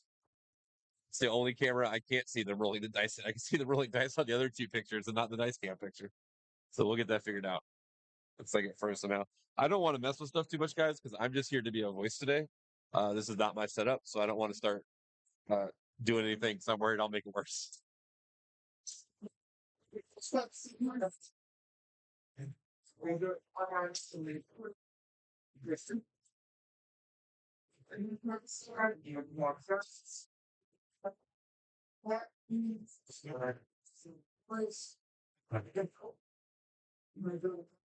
the problem is this isn't Brad's stuff. He has, as is normal for Brad, 2 people brought Brad's stuff for him to use.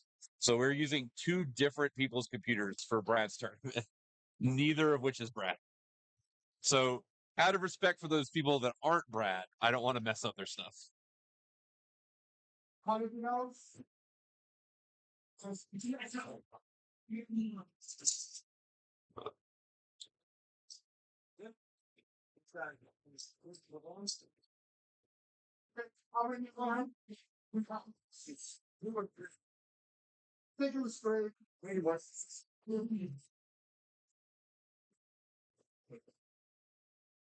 I mean, I don't even know how to answer that question, Cameron, because Brad is incapable of figuring out how to set up a portable streaming thing. It took he's had his own streaming set up in his house for years, and he still can't use it right.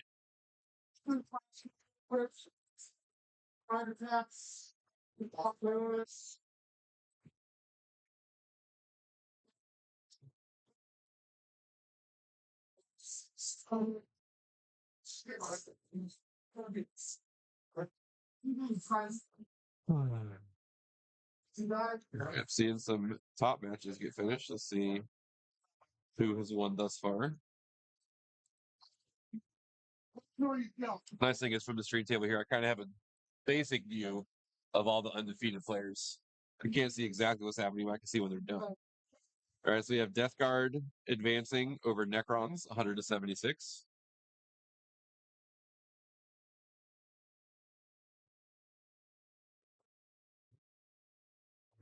So Josh Minnick, who just won a GT last weekend with Death Guard, is 4-0.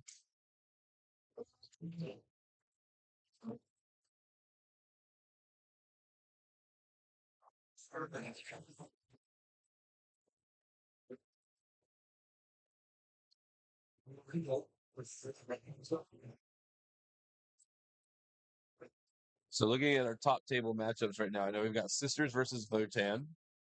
So one of those will advance into our undefeated bracket. We have Tyranids versus Green Tide Orcs. The Green Tide player was on stream yesterday. We have the Black Templars from last round are playing Orcs right now. A lot of Orcs in the top bracket.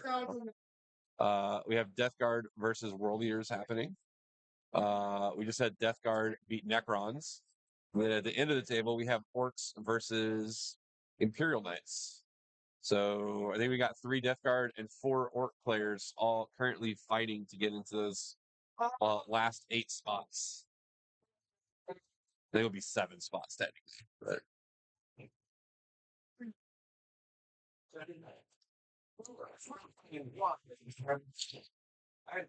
we'll see. I know the Knight player, his Orc opponent just played Imperial Knights last round also.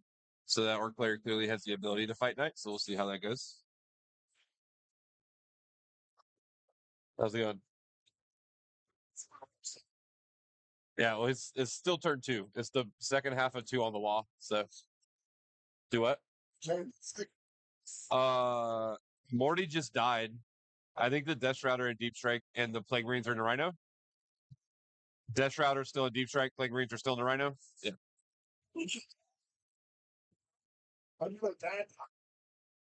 The Beast Snaggers got to him. Yeah. Beast Snaggers will do it. Yeah. Yeah. The game's not even close to over. So there's a lot of game left here. The Orc Wall turn just is always the longest turn of the game.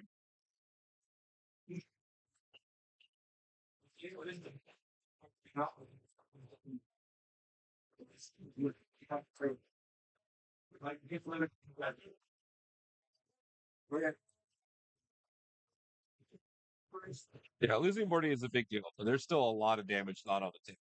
So we'll have to see how much that matters. I'm sure he would rather not lose Morty, but I don't think that's the game automatically.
So Orcs have definitely been able to touch a lot of things. We're just gonna have to see and I think he definitely can.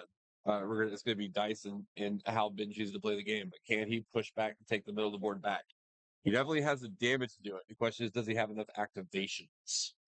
Because the Orcs just have way more stuff. Death Guard's pretty elite, especially the list that Ben built. So we're gonna have to see, can he get enough out of what he has to kill the Orcs fast enough to gain control of the table? Yeah, Danny, the score is currently, I mean, I haven't added the 10 points in for paint, but it's 5-17 without paint right now, so 15-27. We're still on turn 2. This is the Orcs went second, and it's their Wa turn, so it's just taking forever. And then the rest of the game is going to go pretty fast after the next, after we finish this turn, and then Ben's turn while the Orcs have a invuln. And then after the game's going to speed up a lot.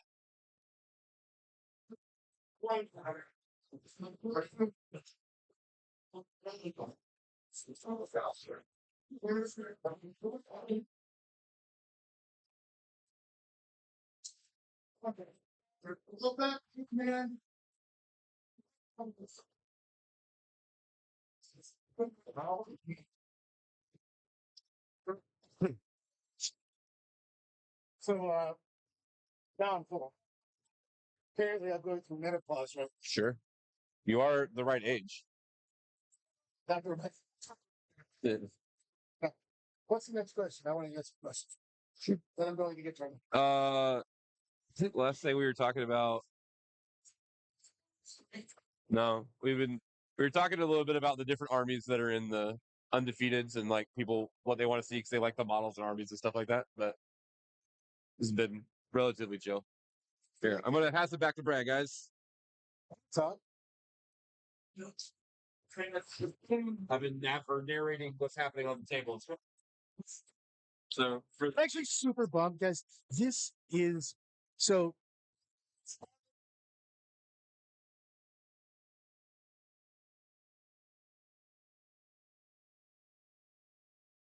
Before you guys started yelling at us, I was going to give you both props.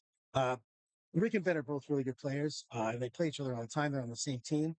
No matter what Rick's jersey says, they're both on Valkyrie. then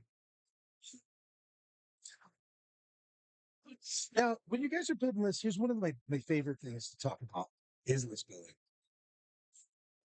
Look into how this list, one, how this list is going to feel on the board. So only play shit that you want to play. I think that's a very big deal. Two, you want to have a feel like a list that plays the way you want it to play. It can't just be only damage. It can't just only be speed. It has to be able to play the missions, be able to engage your opponent, and have you one make it fun to play the game, but also get started at rat, always a rat. I love the the rat emoji, dude. well, just so you know, Brad, Rick did post a video today where to his Valkyrie chat where he put his Downriver Rat jersey on over Valkyrie and said, "Today he's a rat. Today he's playing dirty." Yeah. I love everything about this. But these are both these armies, and you'll see this as we go more and more into you'll see the undefeateds and stuff as we move on. All of this are very well constructed in the fact that they have ways to play the game, which is they're scoring secondaries, they can hold primaries, and they have enough damage to take care of troublesome, pesky people that need to be killed, like your opponents are, of course. But then they also have stuff that basically get in the way. Like you see Rick here, he puts some stuff out to stop the Death Guard from coming around the left hand corner. You need to have move blocking in your army also. It's really important to have all three: scoring, move blocking, damage. Well, Brad, you and I agree though that there is an important fourth element that everyone considers that you need to have something in your list that you love. I think you have to have something in yours that you love. One. And it rolls a bunch of dice. Yeah. Yeah. Well, the thing is that again, we're still playing with toys. You should have stuff that feels fun. One of the things that I think in the internet age, what the hell is the internet? But in the internet age, is people grab lists that someone tells them is good, and they don't do well with them, and they don't enjoy playing them. You got to make a list your own. You can take somebody's concept and make it your own, but you really got to rock out. Flame and Melt, I love it. I'm a Salamander fan. Flame and Melt all day long. You and I are lucky enough to be both been able to win plenty of GTs, Brad. And there are lists that both of us have picked up, put on the table, walked away, and be like, I know this list is good, but I hate it. Yeah. And I'm never going to play a list I hate well. Yeah. I'd rather play a slightly less good list that I love. And you won't get practice games, and you won't dwell on it. The list that you're gonna do well and love is that list that you just enjoy putting on the table. If you don't want to think about your list and how you could possibly tweak it and what your deployment would be, you need to get a different list, because that list should be in your mind. It should be something that you're always loving to talk about and tinker. There are great nights here. I think there's Not in the undefeated right now, but I can look to see. there's great nights here though. Great Knights right now are a really good army, but the thing is they have a couple bad matches. They're a very scissors paper rock army. They're very good. It's an uppy downy army, so it gives you a lot of options. But they have some struggles versus tough armies that have a lot of high toughness. Yeah, I think Grey Knights are struggling a little bit right now from the fact that two of the most popular armies are Knights. Yeah. Chaos and Imperial Knights are both very popular right now, and that's just not great for Grey Knights in general. 100%, Danny. It's just the problem is that the Grey Knights need basically a heavy like heavy side cannon is not heavy enough. I really think that the Dread Knights, they need a second version of Dread Knight. They need something that just shoots a little bit higher. Coming out. That might help. It's just the thing is, it's like when you drop down and sometimes bounce. For a team tournament, I was playing Warpaint Task Force, and I got put into because Robert, screw you, always pairs me to the worst thing possible. I got put into Rogel Dorn spam and Negan Russ spam. And you just, T11, T12 is just too hard to get through. I don't think there's any Grey Knights in our turn. I thought there was one. I don't see them. Unless they didn't list their faction correctly. Yeah, well, yeah, it's true. With War Dogs going to T9, it should change it quite a bit, but still, I just like to see them have a little bit more. In lore, Grey Knights don't have that type of problem. I'd like to see them also have just higher strength melee. I personally think that I hope that Knights going down to T9 is a reflection of what they understand they need to do for the game. One of my biggest complaints in 9th edition has been the fact that Meltas don't actually win vehicles. Melta's supposed to since I've been playing since second. Melta was the tank killing gun. And now it just bounces because it's wounding everything on a 5. Yeah. So I'm hoping that maybe them moving Knights to T9 is an indication they might be doing that with some more vehicles. I don't need a Melta to like wound a vehicle on 2s, but I would like it to do it at least half the time. I think that's reasonable.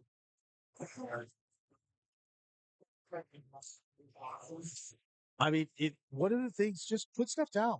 I don't do a ton of TTS games, Tabletop Simulator, but I think it's fantastic for deploying your army and also getting ready. Models cost a lot, man. A lot of times you got to figure out how big your butt is. Put it on the board, put it on TTS, put it on anything, before you buy, and figure out how your list fits for you. Can I play the game? How does this feel?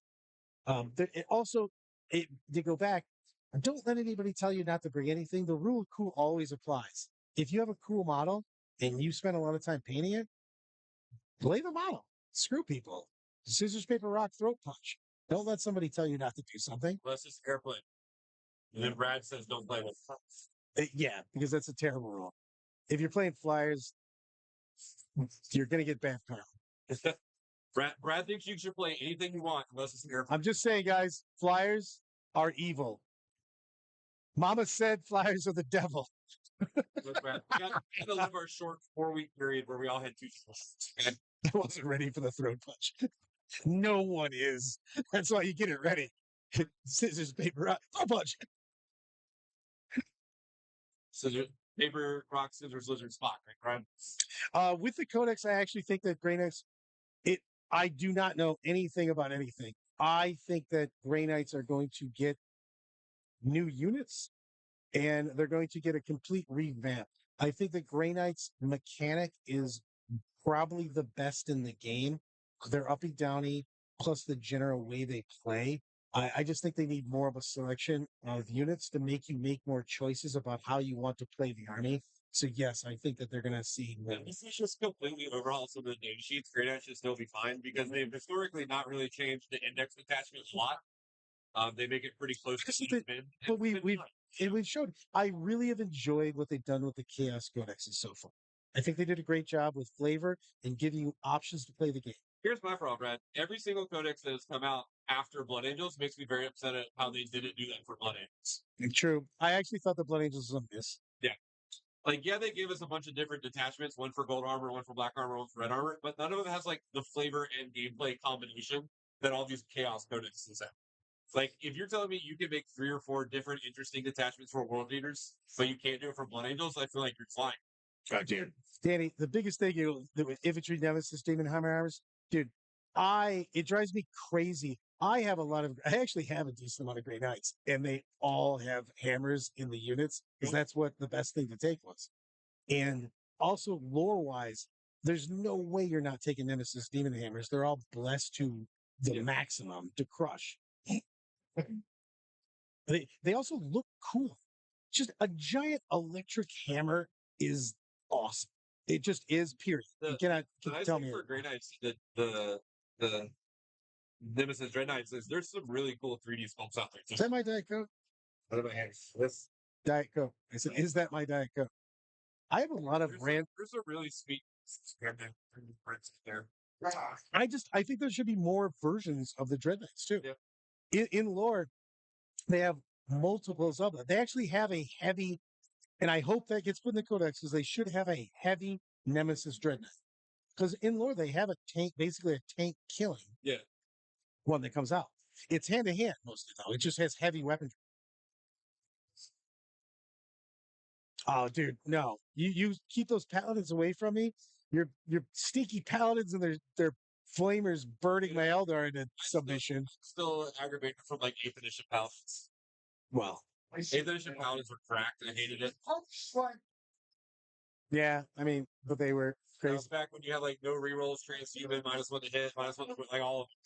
On a team unit led by a guy. So I'm fairly biased about this, but I don't hit big shock. I don't like defense. I like only offensive movement. So I just paladins are not your kind of thing, but there's plenty of people where it's like this is the worst thing ever to kill, and it was not fun to play against. They're not going to do this, but I think that paladins should come not in big units but in small units. But I think they should be overtuned as shit.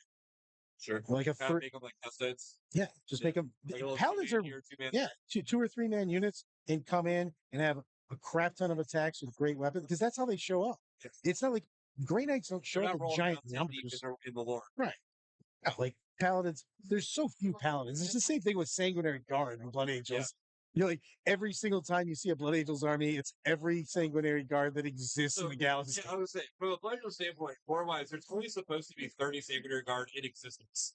Yeah, you would have people show up with 30 on the table. You're telling me that this no-name character is so important that they send every Sanguinary Guard in the universe to this fight against you? Come on, man.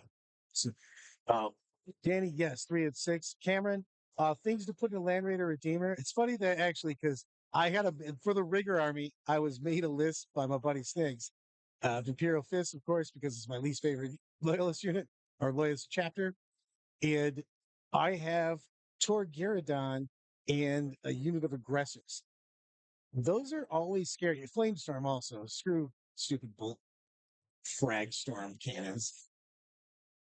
Nowadays, almost every army has a smash captain, and they're a wonderful. Put them with some assault intercessors and a land reader and hammer, and you'll always be fine. Yeah. I mean, you need a beat stick character with a you know, guys. I like the Gravis armor. I like the look of Gravis armor, and I like the story of Gravis armor because Gravis armor is such a big upgrade. Because when we did the entire switch to Primaris, when Call gave that to Gilliman, we got all the Gravis armor, which was a huge technological step up. You know what I mean? So I love the T6 guys. I think things like uh, aggressors are fantastic. You know, if you're Alright, taking a explain it to labor me. with him, I'm not the person who needs to be convinced to play aggressive. You know that. yeah, that is true. You have all of the aggressors. Between the two of us, we could field two armies of all the aggressors. Aggressives and incentives. Those are my jams. I just like the Gravis armor quite a bit. I like the story of it. I enjoy it quite a bit. And I think that's something that would be great for you in Land Raider Redeemer. Throw a unit of aggressors, put a captain with it, or a captain or any cool character that goes with it. What's his why do I always forget it? In Salamander's who's the big beaten dude with the hammer. Why can I not remember his name? Well, Vulcans. The Vulcans is good. Adrix, yeah. He can go with aggressors. Yeah. Plus one to wound. So they were asking me how to build Salamander earlier. I was like, I don't hate Vulcan. I don't care about his OC ability, but I care about rerolling wounds on flavors and Vulcans. Like Yeah. that's great. That's a wonderful. 100%. The OC rule is like I still think I think you take 6 aggressors in that army. I start with 6 aggressors. sure. I've put aggressors inside. I mean, we all used to put bolter aggressors inside of a redeemer back when you could take fire discipline still at the beginning. You can't really do that anymore. Somebody look up Ajax and make sure I'm not lying. Can he go with the aggressors or not? The Nid's tunnel detachment is bananas, everyone. We put it on the board last night. Horton put it on the board was we were doing a test game, and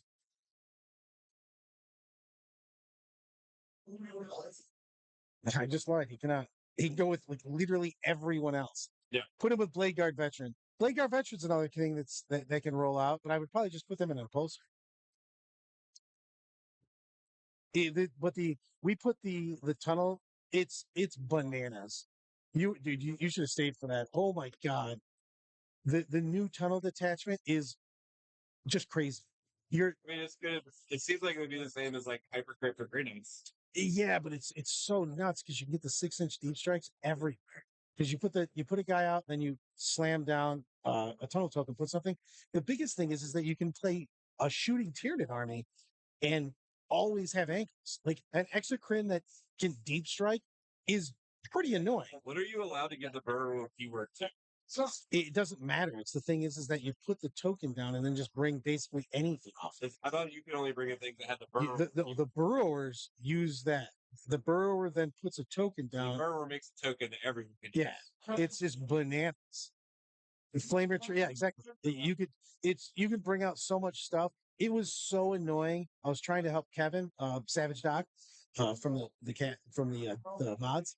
We were trying to help him with his Votan, and I played the first 2 turns with him, and then like he just came in later on, was just putting the beats on because it's just so hard because he can come with these endless amounts of either big bugs or you can just bring a horde of morons, gaunts, and then the new who's this new slashes? They're not helping me out there. I don't know. The new bugs. They got new bugs. Horns? No, the little guys. The new bugs? Yeah. Oh, Von Ryan Sleepers. No, the new ones. They have 2 different types of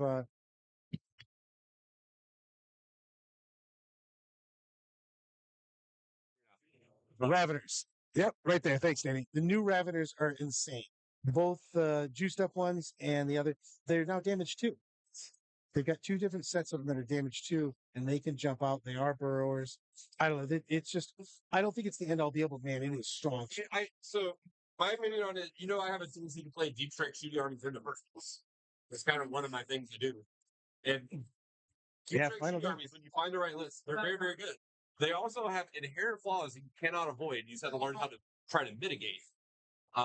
Anyone who's got like kind of a horde army that can take horde, like is going to present you problems. Yeah, but you can start off with a pretty good base and just get the hell away from it. Because anytime you're doing a deep strike, deep strikes in any game, you have to carve out your own space. Yeah.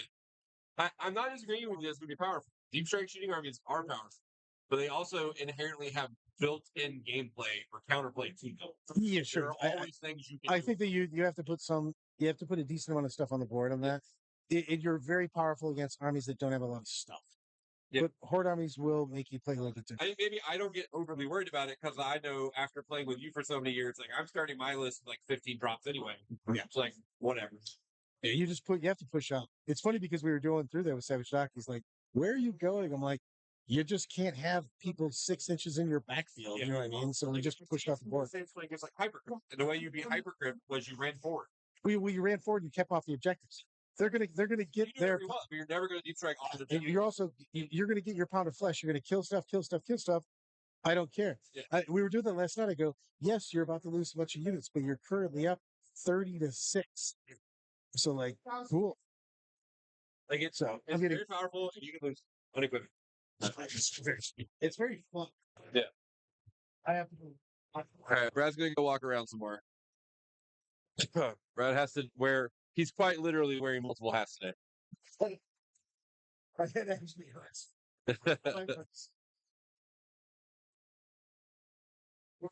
Tell me what's happening at the top tables when you walk around. Yeah. Position, so I want Yeah. I mean, his matchup's not great. So.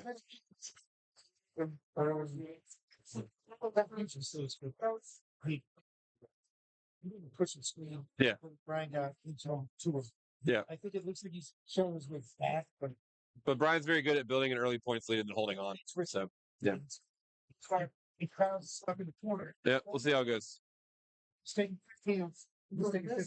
Yeah. Well, the other part of it too is this event. There's so many people that you can still lose and come in second very easily. So.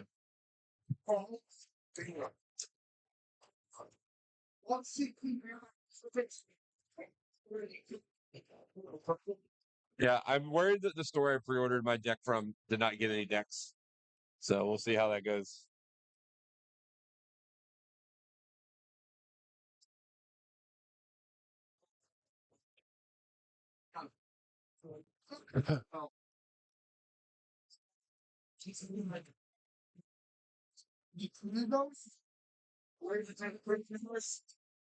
So it's these guys.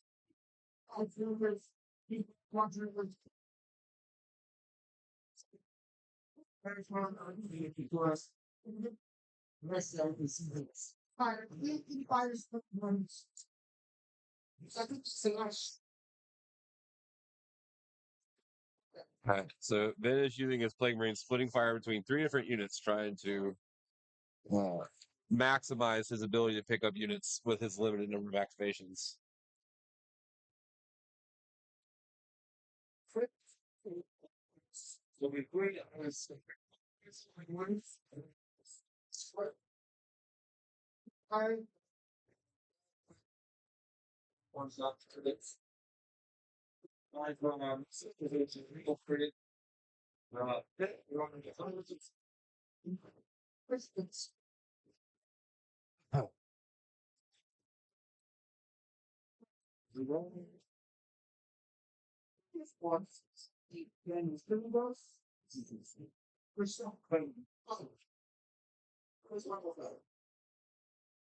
All right. For those of you who were listening to the stream yesterday and were enjoying listening to the players talk about the game, our setup battery died. No one remembered to charge overnight. We are getting that charged up, so we should have the players back on mic by next round, round 5.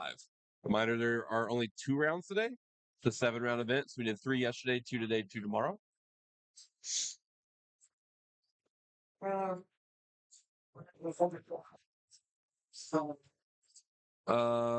Cameron, I mean, I guess it depends on what you're playing. I think I've played aggressors a lot where they could do both. If you play them in Gladius Strike Force, they can do both of those things.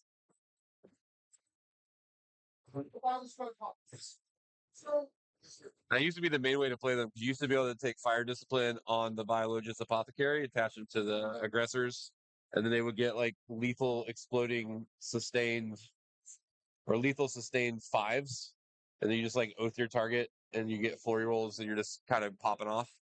So that was a very common way to play them. You weren't using flamers then, you were using bolters.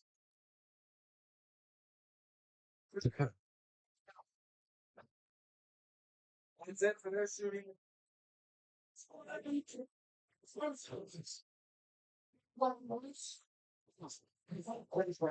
Yeah, the main thing with Gladius is really like you're really picking your spot. You have all the best rules, but you can like use all of them like once or twice, really. Like you could pick advance and charge once every game, and then you have a strat for like someone else can do it again, or do it one of the non-army wide times. But you just got to kind of know what you need in each turn. It's a very choice heavy list. There's lots of opportunities to make choices.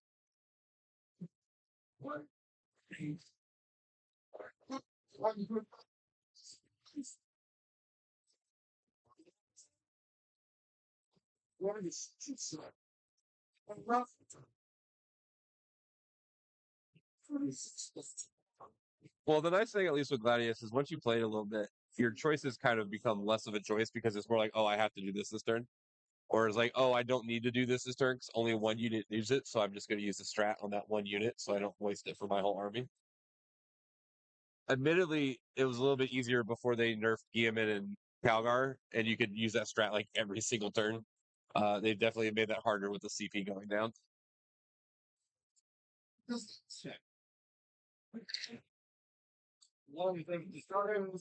All right, it's a Death Guard charge phase.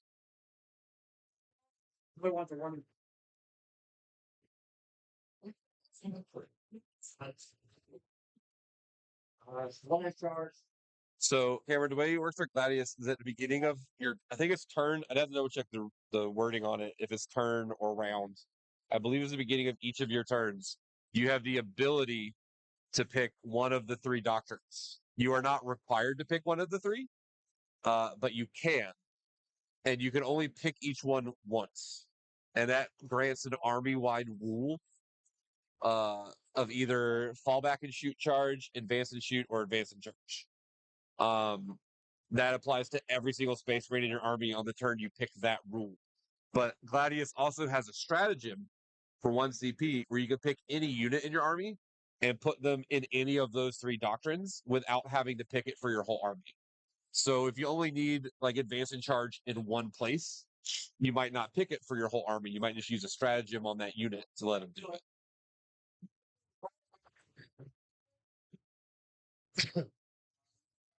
it. It provides lots of choices, but it is one of those things. And the nice thing for Gladius is all the rules are very good, so it's kind of forgiving. But you'll see the best players really can kind of take it to the next level when they really understand exactly how to maximize each choice.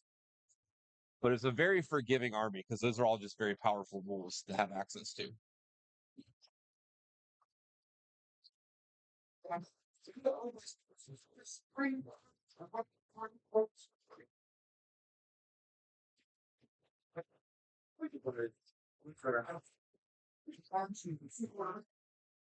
Rick is lamenting how efficient the Death Guard or Death Shroud Terminators are for their points.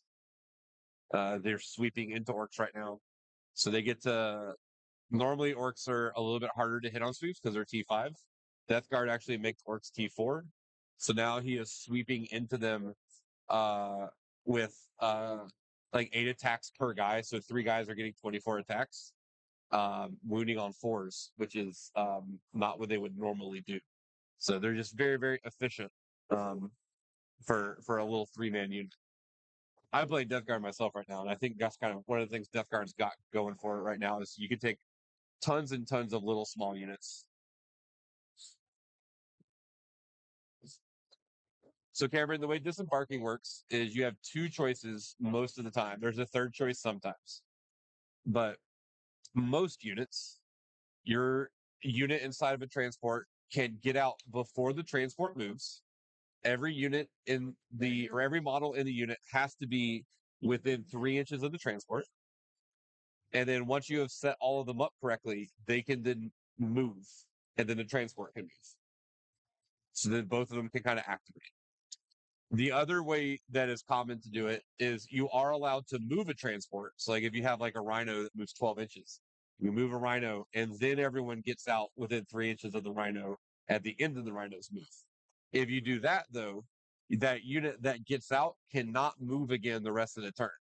They can shoot, but they can't move or charge. Now, the third case, that's a little rarer because it depends on what kind of transport you have. Some transports have a rule called assault ramp, or it might be something similar to the rule called assault ramp, which says that units that get out of that transport after the transport moves, if units get out, they can still declare a charge that turn. Most of the time, you can't do that. You have to have a special rule on your transport that lets you move or charge after you disembark from a moving vehicle. If you disembark from a vehicle that was standing still, you can always move and charge when you get out. And it just gives you like 3 extra inches of movement, basically. You get out 3 inches and then you do your normal. Yeah, so the Land Raiders all have assault ramp. Orc trucks also have assault ramp. But like a Rhino or an Impulsor does not. So if you have like a regular transport, if you get out after you move, you're just going to stand there.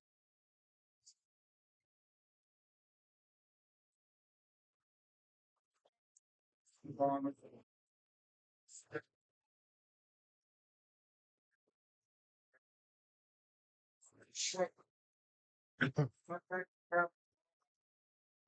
gonna choose the plastic books.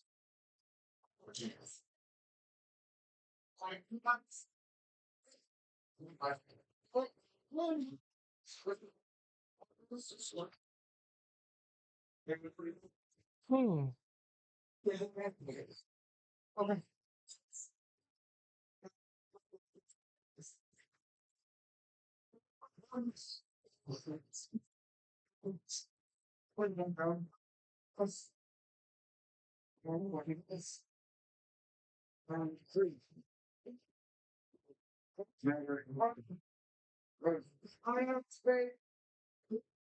I guess at this point. Or the second half of the fight phase, they're taking turns activating, so they're going back and forth. Remember, this is the last of the wall turns. After this turn, Rick will get to take his turn. He's not going to hit as hard on his turn. And then after Rick's turn is over, he's not going to have much durability at all the rest of the game. His guys will just kind of be standing there. So he really needs to, over the wall turn and the turn after the wall turn, he really wants to make sure he can kill the things that can kill him back. This guy Hopkins used for the so one guy with a rhino. So let's see. A repulsor or a blade guard. And, so a repulsor, if the blade guard get out of the repulsor, they could stand there and then charge next turn. Commonly what you'll do is we call it posting up, where you move the vehicle like into like a piece of terrain that's kind of blocking for it, and then the vehicle can't really be shot. What you would love to do there is see like if you could move that repulsor up against the wall or near wall, so that on the next turn the guys could get out 3 inches on the other side of the wall and then move and charge. You don't have to be standing on the ground to charge. You just have to move before your vehicle moves if you get out. So, like, if the repulsor drives to a place that they want to get out next turn, they can do that. You don't even have to have them stand on the table where they can get shot. Well, we're glad you're here, Harold. Let us know if you have any questions. I know a lot of people on this channel are here from Brad's podcast, the Lorecast, where we talk about the novels and the lore of Warhammer 40K. This is an actual tournament, which is more my background than the lore stuff. So I'm happy to explain anything about the game. I know a lot of you guys are getting interested in the game from the lore. So if you have any questions about how the game actually works, I'm more than glad to help explain things. Obviously, I can't explain everything in one round, but I'm glad to explain as much as I can about actually playing the game. 12 attacks.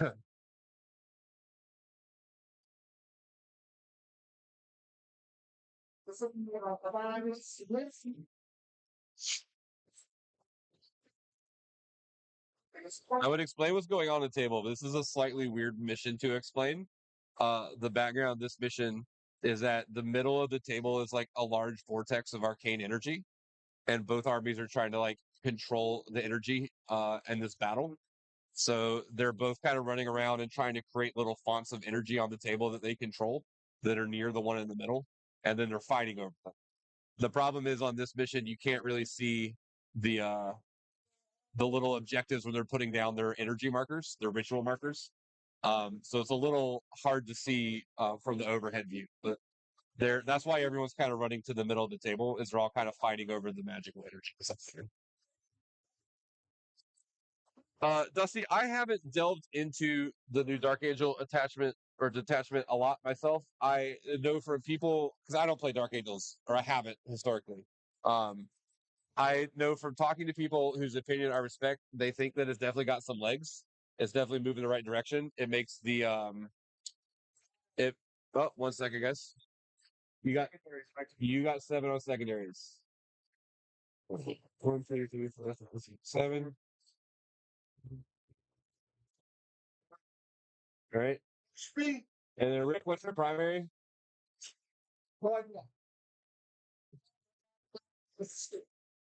Rick, what's your primary? 10.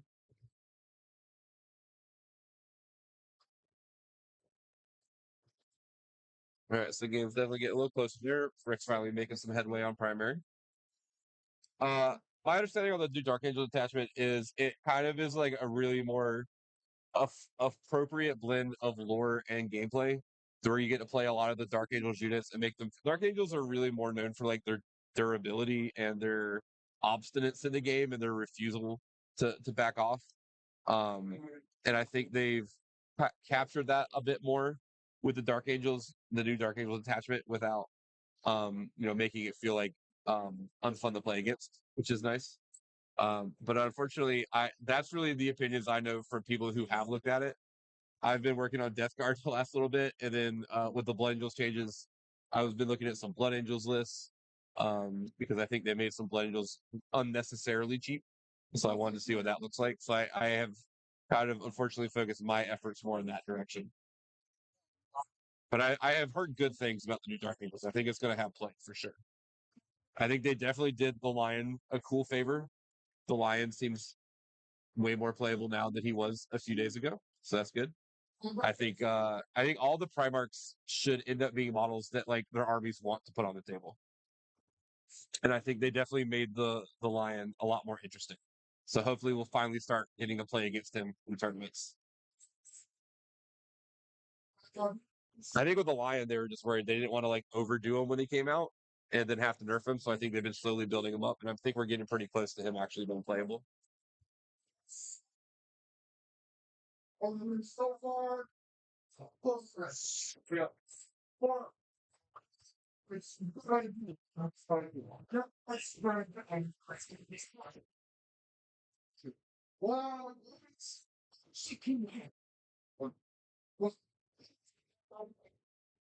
Well, I don't. Unfortunately, Cameron, I don't know if there's any salamanders in this tournament. I know there's none at the undefeated tables right now. Undefeated tables are still all going. It's anyone who's done yet. So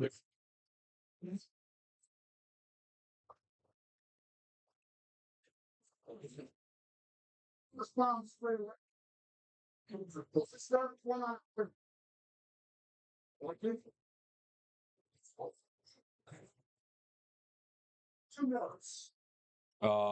There's also some nice 3D prints of him for sure. You can definitely find, if you know how to look, you definitely find some cool prints for pretty much everything in 40K. Probably just learning how to speak the 3D printer language so that they're not getting clapped by GW's hunters.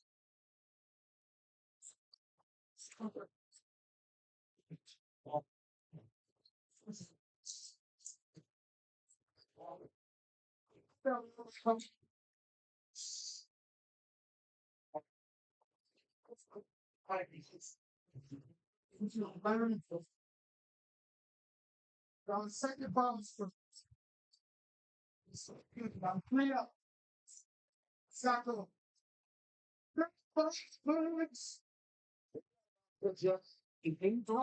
let's say, so he's supposed to concede, right? Why are you not keeping your word? It's a bitch. Scored 48. I see that. He scored 90. He put in 92. Huh? He put in 92. Good try. Right. Fox. There's squares. We're going to start our 180. And what at the hours. Where we're close. So we have World Eaters over Death Guard in the undefeated bracket. So we've got Death Guard and World Eaters moving on so far. That's enough of that.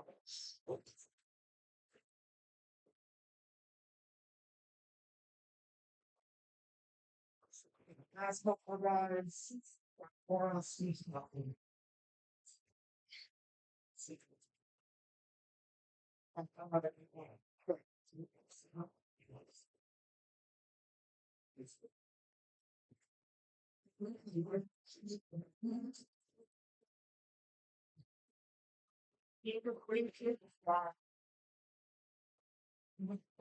Yes, that's the point. So every turn, the players have a chance to score primary and secondary.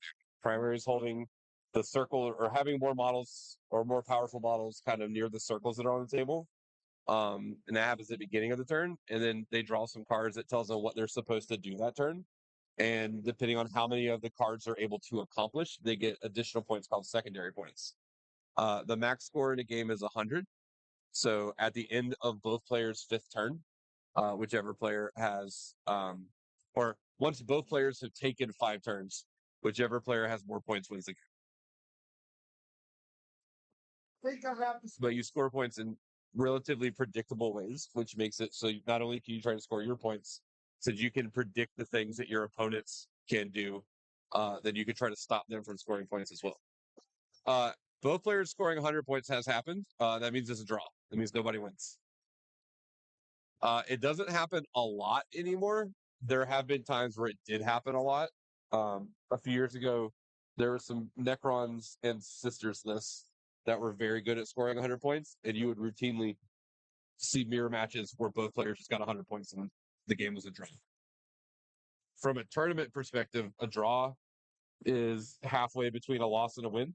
If you, from a Magic point of view, if you think of a loss is 0 points and a win is 3 points, then a draw is 1 point. So you add all the points that you earned over the course of a tournament together. So if you went like 5 wins, you'd have 15 points because 5 times 3. But if you went 4 wins and a draw, that'd be 4 times 3 is 12 plus 1 is 13, which would still be better than going 4 wins and a loss because you would just be 4 times 12 plus 0. So a draw is better than losing, but it's definitely not as good as winning.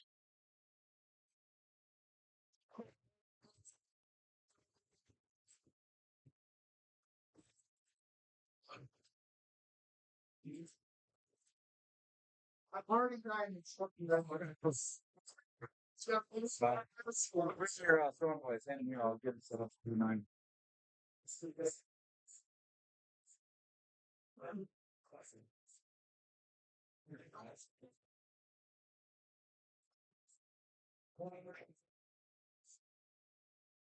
When the other on play grade works, I mean, getting to 1995 is pretty common, Cameron. A lot of people get to 1995 and that's like, well, this is what I want to play, so I'll play it. 9 away from both. yes.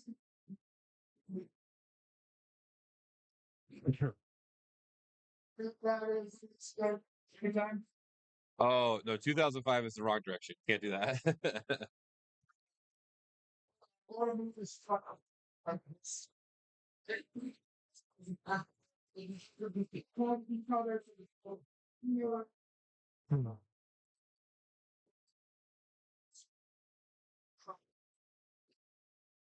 Are you rapping? Oh, well, let's be so. I'm going to for it. Which? Yeah. Oh, 50. Fair enough.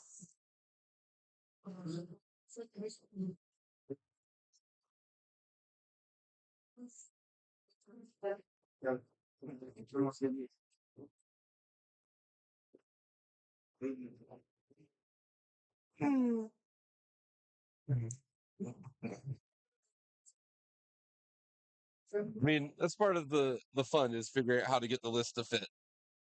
There are times where I know exactly what I want to play, and then over a variety of iterations, I realize I can't do what I want, and I just have to come up with a different idea because there's just no way to get the points to work. So that's definitely part of the fun is kind of solving the puzzle of how do you build your list.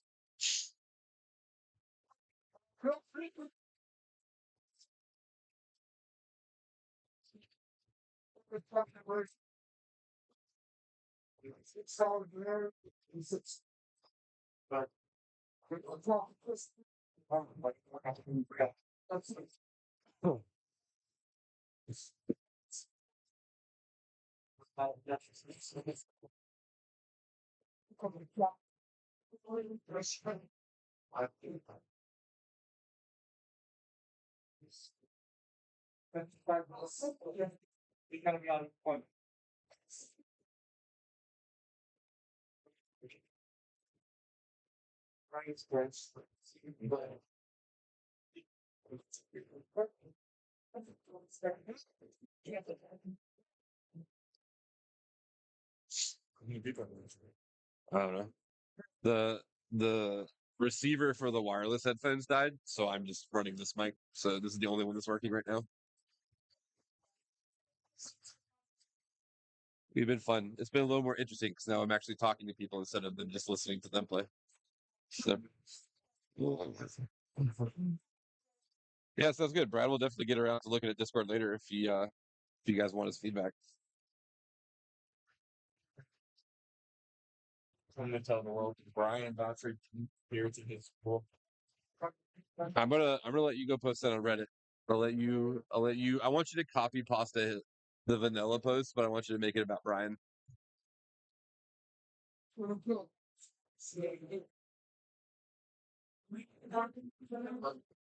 No, I signed up for all the GTs we need to go to, so you need to sign up for this.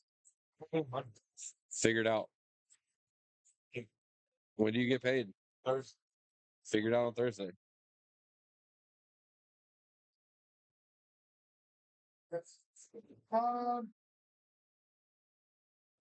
This front swans for the shooting guinea pigs.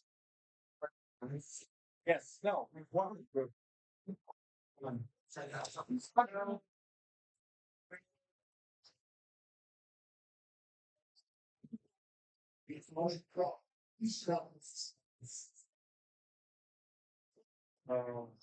Not keeping the first one was the point. So the clock, these four. So I'll tell you this, Cameron. I think a 3D printer is a great investment if you're going to play 40K.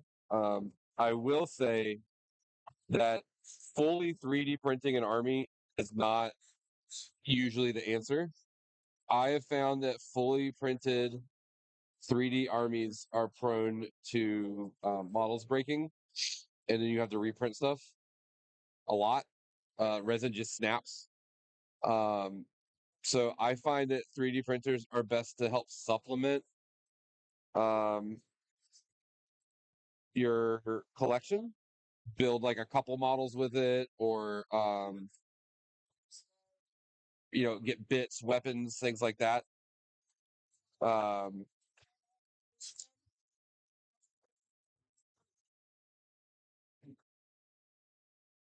but like I tried to 3D print or fully 3D print a guard army, and like my models just started like arms would break off, guns would break off. It made it difficult.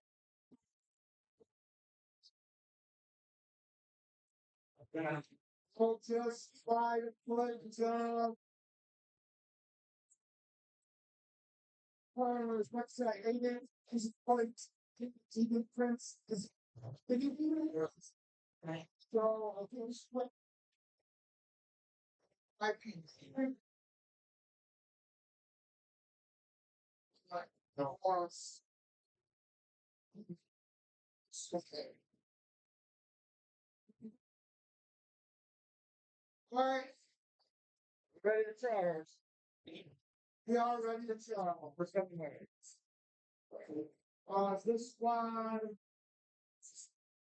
First start. Front squad. I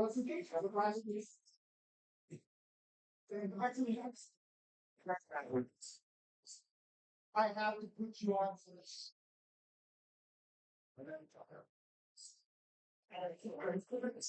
Stores for this?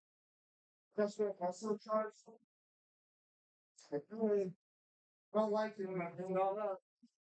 Yeah. But can I have those? Are you still? You don't have that. Still have that. Definitely not. So grinders to be able to take a little more thing. I mean, all of his army is anti-vehicle 3. Like you said, all of his army was anti-vehicle 3. Oh, He didn't touch me.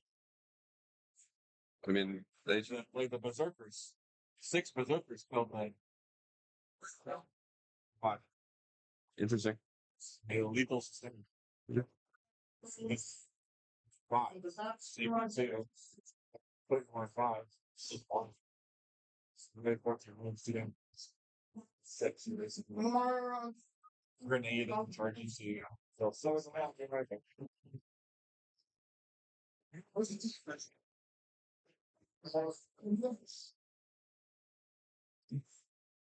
Okay. Those are the GTs for the summer. I know where they look at all this. Just can't buy the ticket to them. One of them, at least. This one, you don't have to pay for. I think it's you paid when you get there.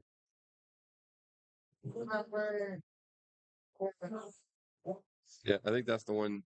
I think the other ones you don't have to pay for. You can also probably go ahead. This one's got like 50 tickets left. It's like that's not a rush.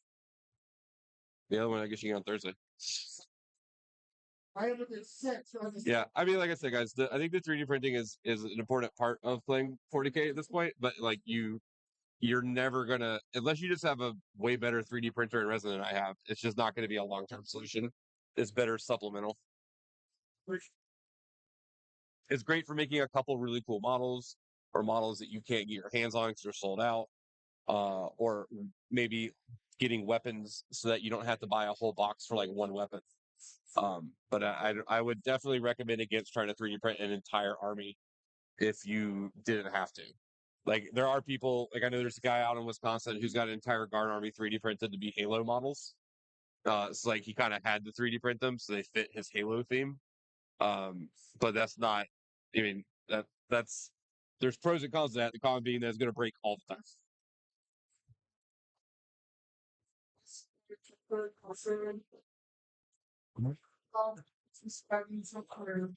And then he bragged about it. Huh? And then he bragged about it. I said you should include that too. Yeah, you heard it. Yeah.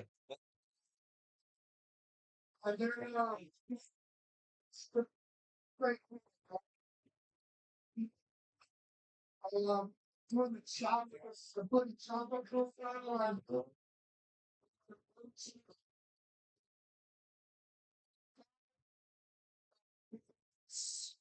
Yeah, what double check these two? And there's a metal printer, Harold. I'm not aware of it. We used to have metal models, like that's what GW used to sell, but I'm not aware of like a residential or private metal printer. The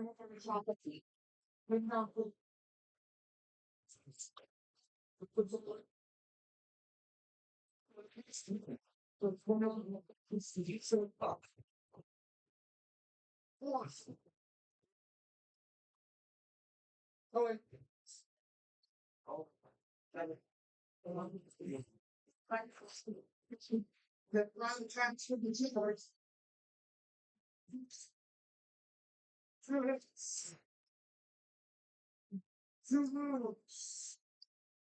With my stuff.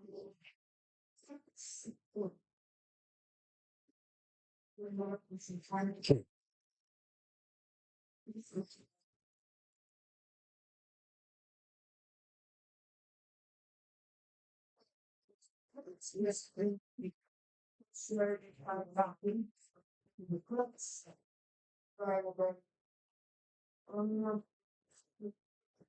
we'll start here.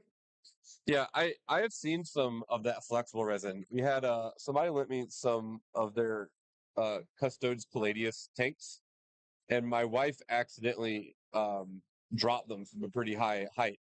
And neither of them took damage at all. And when I picked them up, I was like, oh my god, these are both like a little more bouncy, a little more flexible than I expected.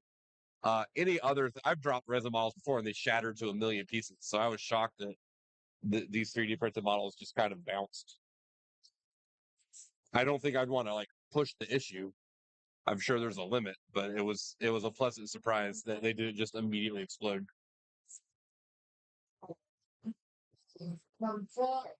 It's that's not fresh. Last minute, see what's from. What?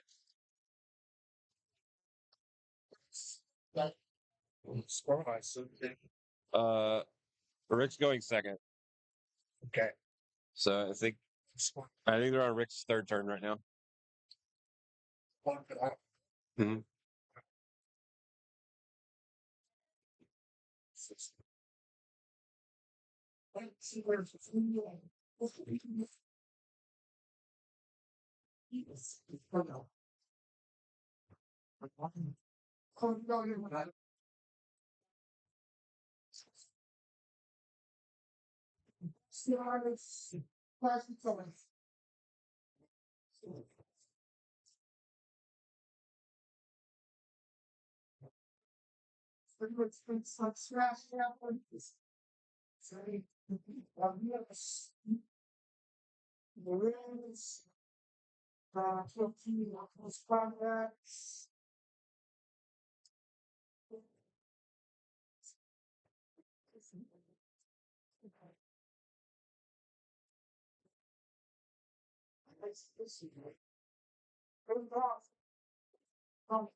I guess. Great sense to me. Big attack. So, Monday.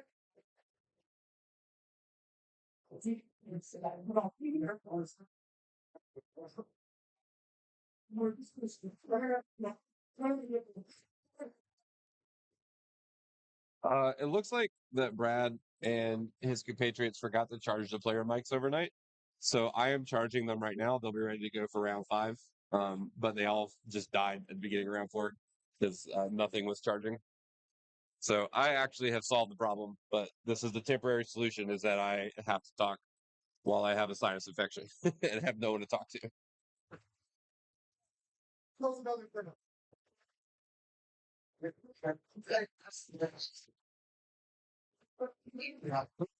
I mean, the mics were charged enough to work. The receiver definitely was not charged enough to work. But I know for sure if they didn't charge because they had to find the plug to charge the receiver, which is the same charge the same charger they use to charge the mics. So even though the mics were working, they definitely were not charged overnight. So now we're just charging all 3 things.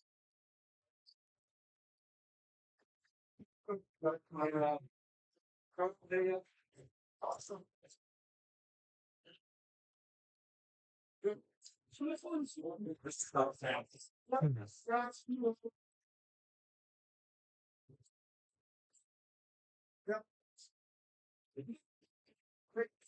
I guess I'm not next time. Put all the stuff into the plate during that.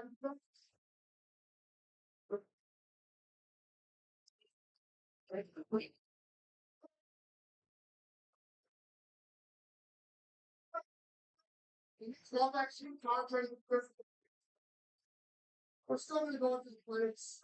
Choose and choose. Three advice to and then say, here's the last part. And reference.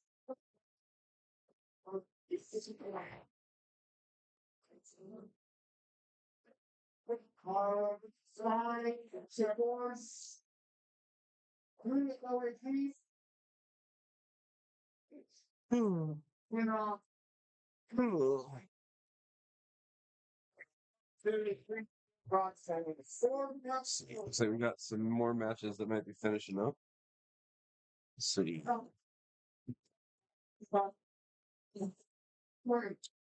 So we have Death Guard over Necrons, 100 to 76. We have World Eaters over Death Guard, 92 to 48.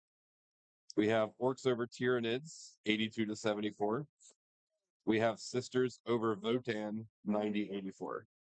So we're watching our Orcs Death Guard match, and then we have Orcs Templars happening, and Orcs Chaos or Orcs Imperial Knights. So we still got 3 Orc players fighting to stay in the undefeated bracket. Orcs having a very good showing this weekend.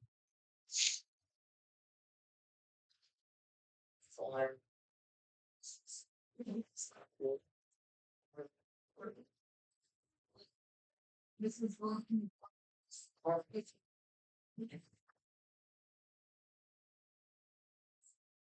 Was one. But it killed 1.5 times. I almost think I would have been around. This was more. First ones, will be so easy with one thing. Oh, Jesus, people. Okay, I know three things. Three things. I'll feel along that motion. This is on the last two. So, it's not a one of the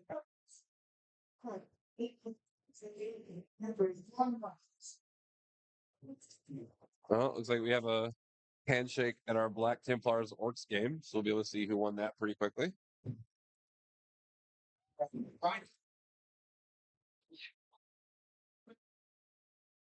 All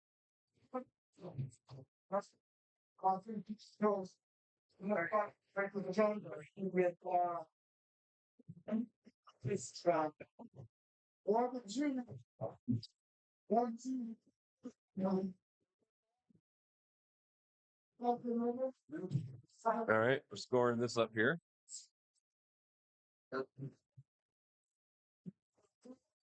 Rick got 4 secondary. So Rick's at 36 with paint. You guys have the score 44 to 36 right now? Okay. And then you're getting 10 on primary.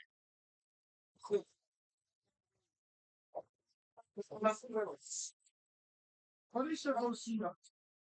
Okay, you're not drinking. Yeah, I'm gonna so it's stick. That's the not possible. It's back. Guys, this guy's concerned. That's what so I want to see. It's not in counter.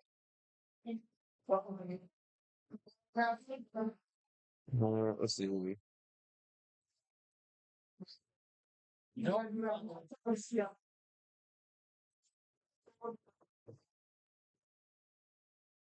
I mean, you can blame me. It's fine. I left before the last round was over, so I was never going to charge them. I've been sick for a couple of days, so I wasn't here. Mixing troops. I'm not sure I understand what you mean, Harold. You're allowed to like have any number of different kinds of units, as long as you can pay for the points. Usually the things inside of a unit can only either be that unit or the character who's leading it, though. It's like you can't mix like assault intercessors and regular intercessors together, with the exception of Deathwatch, because that's like their special rule is they can mix anybody together because they're, piecemeal. Oh, factions. No, in 10th edition 40K, you cannot mix armies together. Not in a singles tournament. You can in doubles tournaments where you play 2v2. You could do that. Back in 7th edition, you could do that. You could play Blood Angels and Orcs in your list together, but they've gotten rid of that in since 7th edition. They had these things called Come the Apocalypse Allies, where you could ally anyone together, but they had to stay like more than 12 inches apart from each other. A lot of people back then would ally in Tyranids and Tau for either 3 Riptides or 3 Winged Hive Tyrants. But since then, they've really done away with that. They didn't want, Eldar and Tal fighting together. So they've tried to mitigate that. So now it's really specific to like who would you actually normally be able to ally with, and they have some. And even then, there's restrictions on how many of what you can bring when you do that.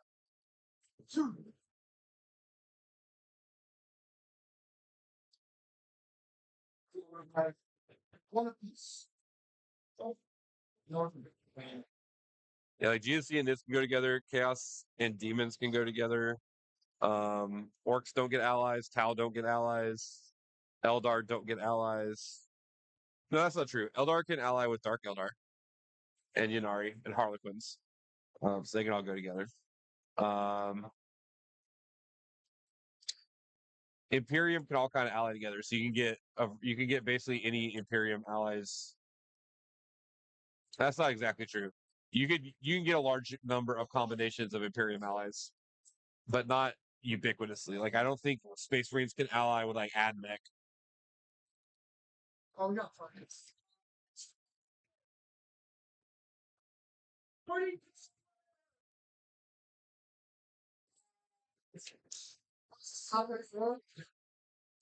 Yeah, it's the first half of turn 4.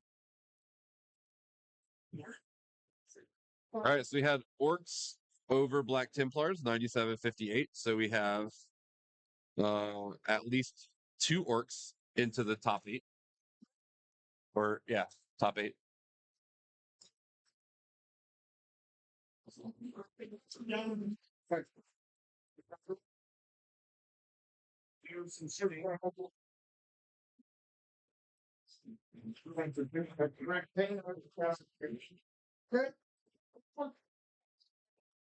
So we still got Orcs versus Knights going on, and then Orcs versus Death Guard on the table in front.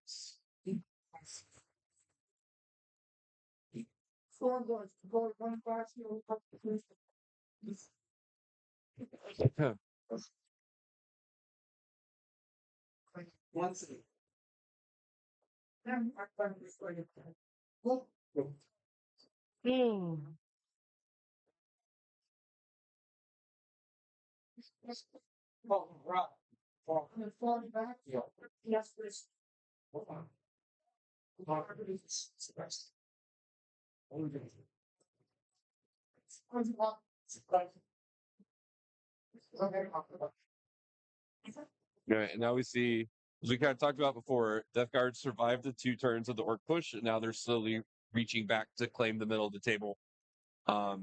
It doesn't quite look like the Orcs did enough damage. Looks like there's still just more Death Guard on the table than the Orcs wanted there to be. And I think on Rick's watch, he told us that he didn't think he did quite enough damage. Like he did kill Mortarion, but that took 3 units of his army to kill Mortarion. And then now there's still all this other stuff that's just as good in the late game.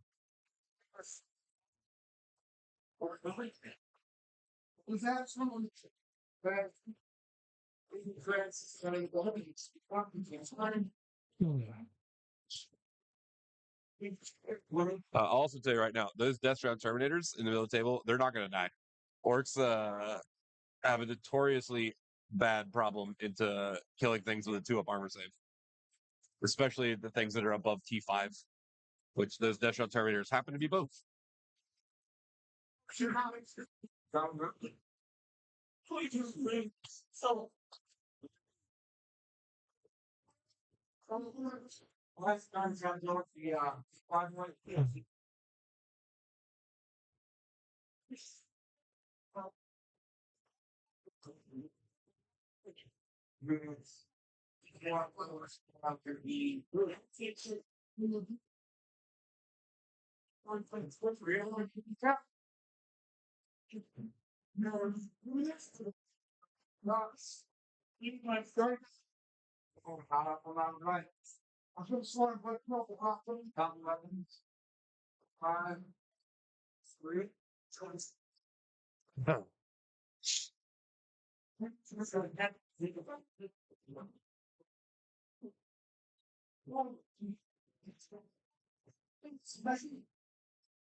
All right. We're gonna need 2 drops.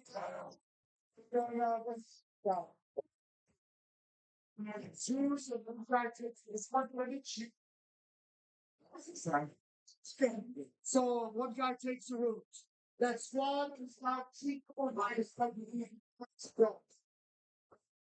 too high normally. So I think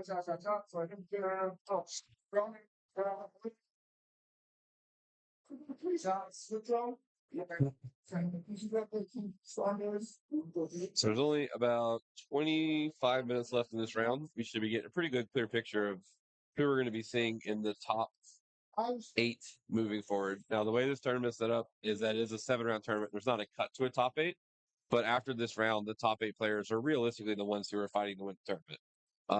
There should be 7 undefeated players, and then it is conceivable that let's see. So if we go 7, we'll go down to 3 or 4.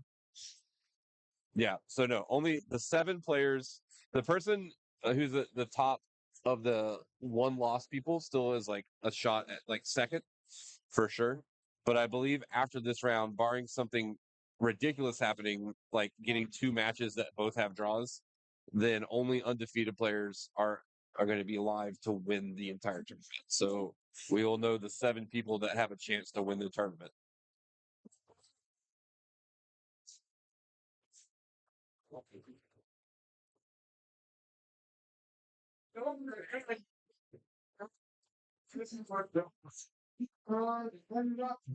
But I think for a player with a loss to win a tournament at this point, we would have to have like 2 different matches of undefeated players get draws like at the same time, like in the same round. We would need like 4 players to get a draw. And even then, it might, depending on like when it happened, might not work.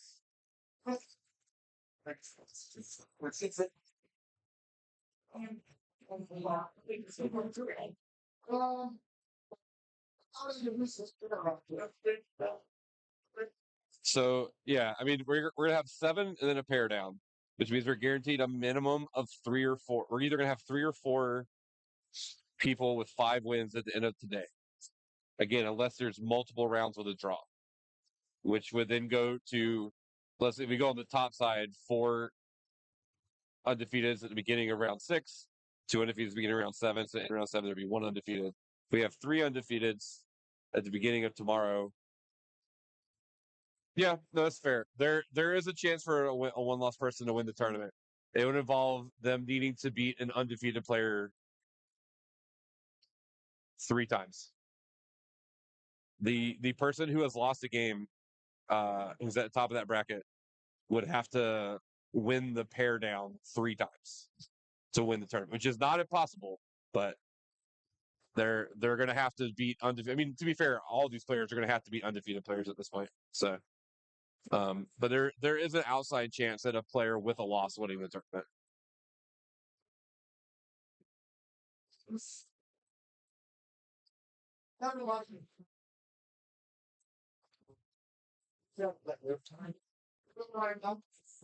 Well, there looks like there's at least 2 orcs in the top 8, with a chance of there being 4 orcs in the top 8. So this match is going to be over by like 12 o'clock ish, or sorry, 1 o'clock ish. One of these computers in front of me has the wrong time. So this match is going to be over by 1. Then we have 45 minutes for lunch, and then there's another 3.5 hour round, and then we're done today. And then we'll have 2 more rounds at the same time tomorrow.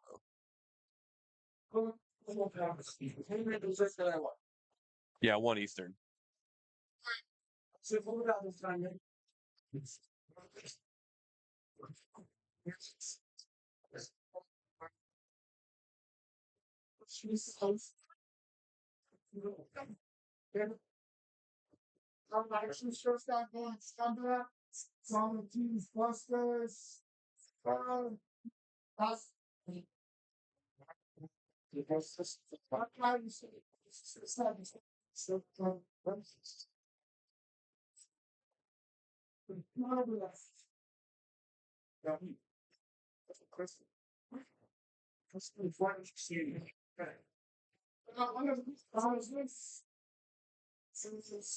Buttons are nice.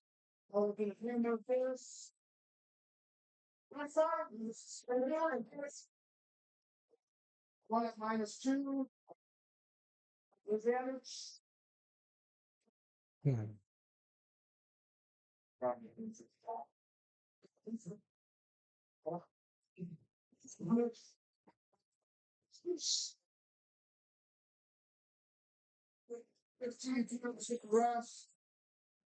On the bright side, even if you can't, if you had to go to work, I know Brad's streaming these to YouTube. Obviously, they should get saved. If they don't get saved and uploaded, just let him know in Discord, and he'll definitely make sure that happens. I know Brad wants these saved for posterity. Yeah, copy pasting lists has that problem a lot, Cameron. You end up having to there's like an art to figuring out which parts of it you could delete while still keeping the whole list.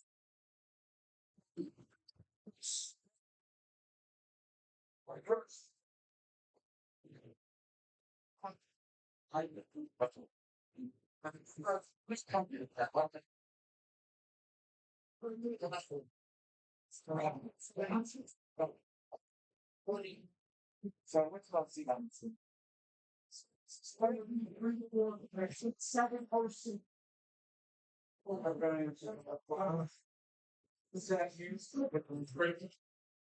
Two in the storm.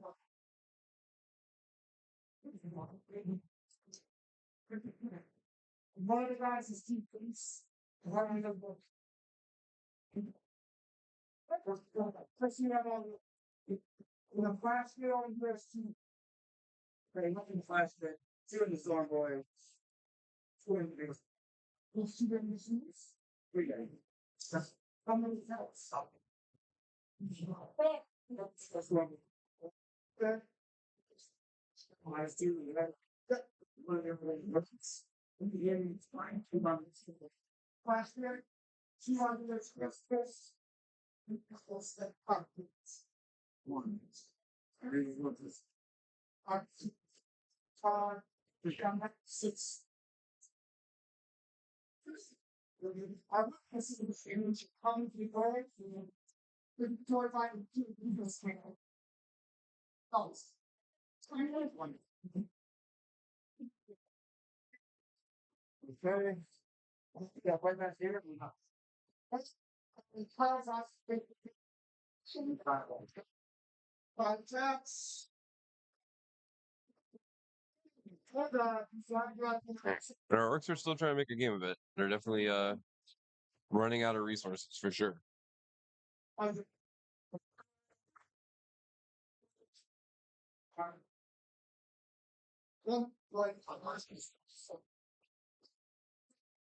So,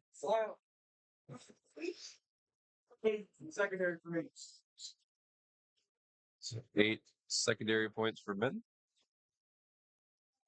3, 6, 8. 1, 2, 3, 4, 5, 6, 7, 8.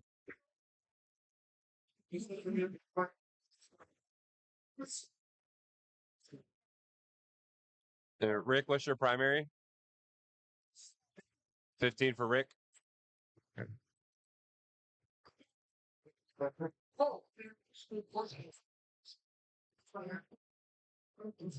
It's a good turn for orcs. Strikes you all.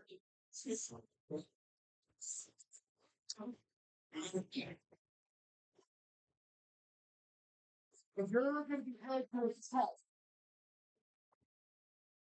so that probably. I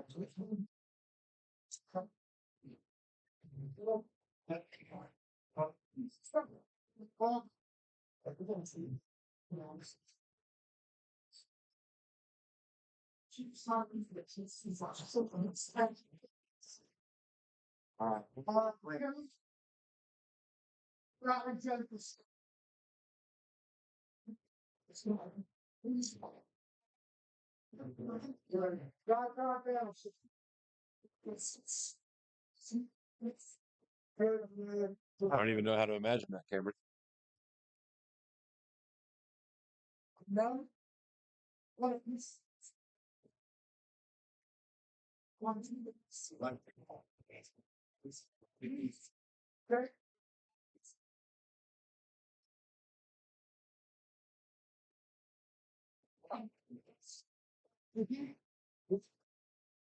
Oh, what's the difference? 3 damage, baby. What's this?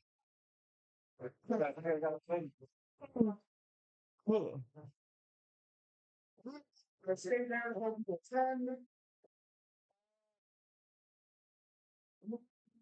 Bring down right here. Okay. Yep. Because I already see it.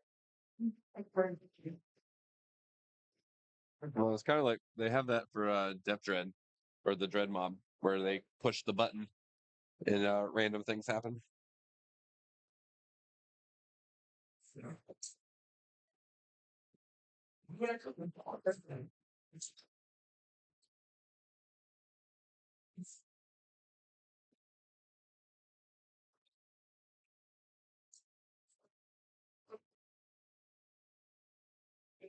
Oh, we're gonna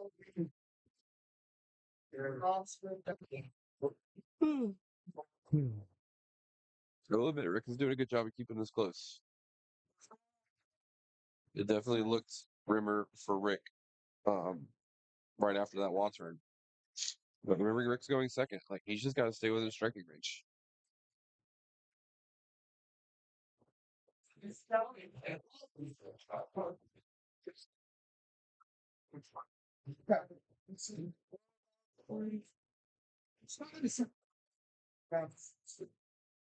to give them plus millions of goods. Plus keep your advantage insurance.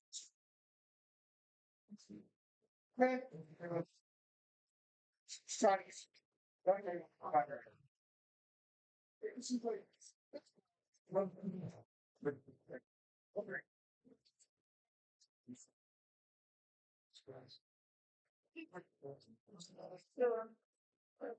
You shall see.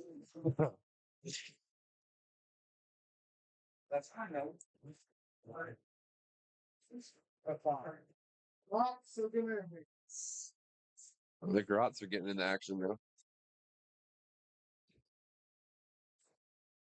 They don't win this game because of Grots. I feel it. I feel it in my soul.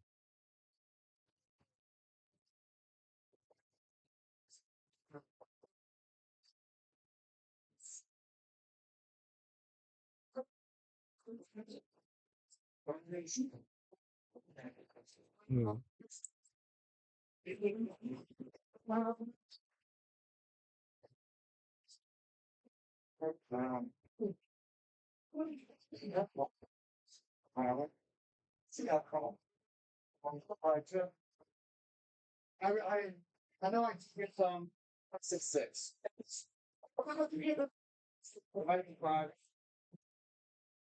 But this truck.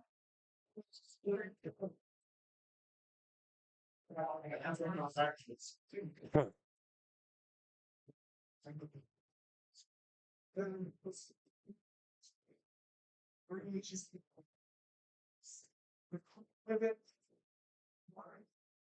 It's fine.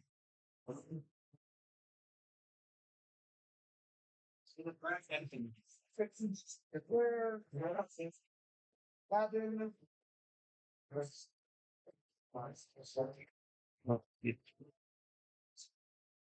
Sorry, guys. I'm doing my best to stay engaged with you. I'm very sorry. I feel like normally I do a better job, like with a partner or talking chat. I'm just like really fighting like a flu-like situation, so I'm just trying to do my best to stay engaged. I hope you guys have enjoyed your time with us today. I know we're only halfway done with the tournament. There's still 3 more great rounds to go. We're not anywhere close to wrapping up. I hope you guys have had a good morning with us so far. Just enjoying the vibes. We'll have those player mics ready for next round as well, which will help keep the stream a little bit more engaging as you can hear exactly what's going on.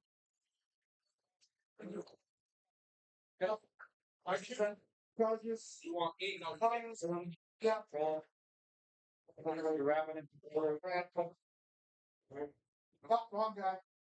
No, you just go to the next guy. No base, Fritz. You guys are back there. Or is it? Don't try to use our truck.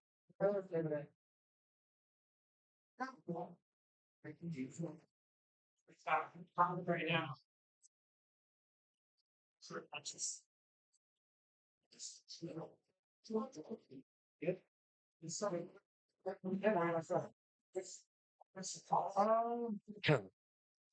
No, I'm not clear up. Expensive.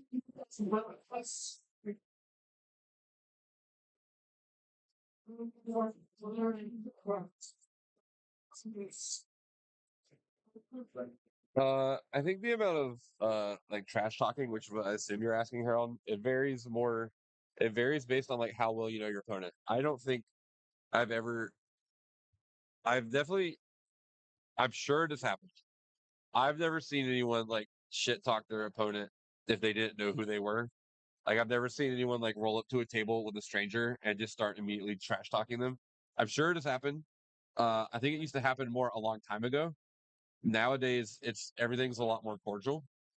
You are way more likely to see two people trash talk if they play each other a lot and they're good friends. Like me and my buddy Kyle. If you watched us play and you didn't know who we were or how long we had been friends, you might, it could make you, if you thought it was a real game between strangers, it would probably make you uncomfortable. Um, but like we never have any problems with each other. It's just like what happens when the two of us play each other. I think there are situations like that. There's some people I know that are pretty prolific trash talkers, but I've never seen them talk trash to other people who they like didn't already have that relationship established with. One Most of the time, you're just trying to have fun with your opponent. man with my thing, we just got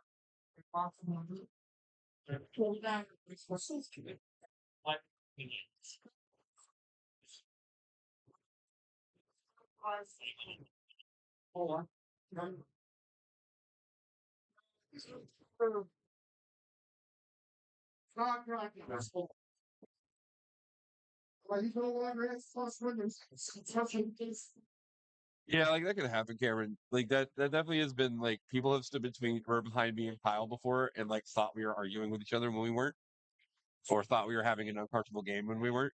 So like that can happen, but I would just encourage you to try to um remember that a lot of people in these tournaments play each other all the time because we all go to the same tournament. So there is that kind of context of most people in these tournaments are friends.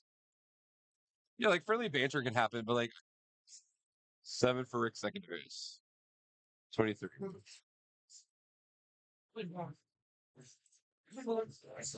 Very close game now. Like friendly banter happens, but I don't think people like roll up to it. You kind of like feel your opponent out and see if they're like in the mood for it, if that makes sense. Like you don't want to start friendly banter and then realize your opponent doesn't understand that you're trying to friendly banter and then like offend. So people kind of there's like a little feeling out process that happens.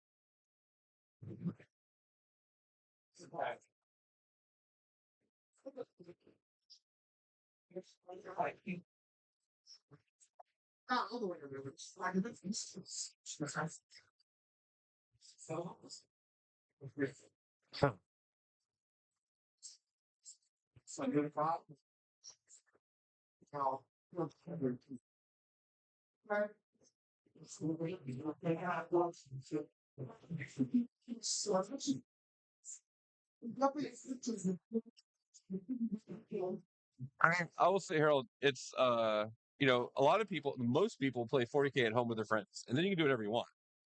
Um, Tournaments are kind of like I would encourage. Most people don't start with a big tournament. We have these little ones called RTTs, and it's a good place to go out and kind of see like what is the climate. This is a good place to figure out like um, what are some kind of like basic tournament etiquette things. RTTs are a great kind of training ground for all those things.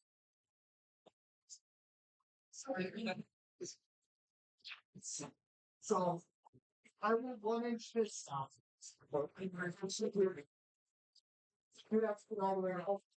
this. Hey guys, just so you know, you have 8 minutes.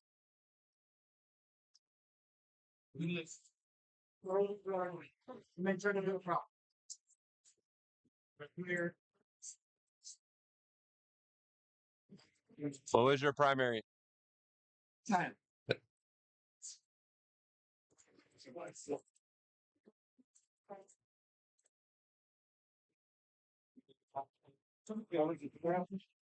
Five. This one for huh? So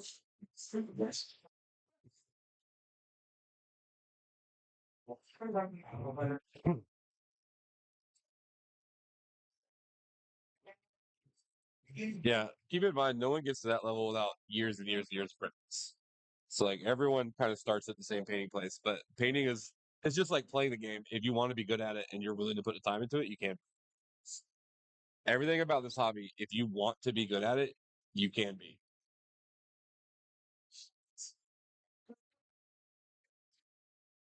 Like there will be work involved, but there's nothing here that is so inaccessible that you can't be good at something you want to be good at.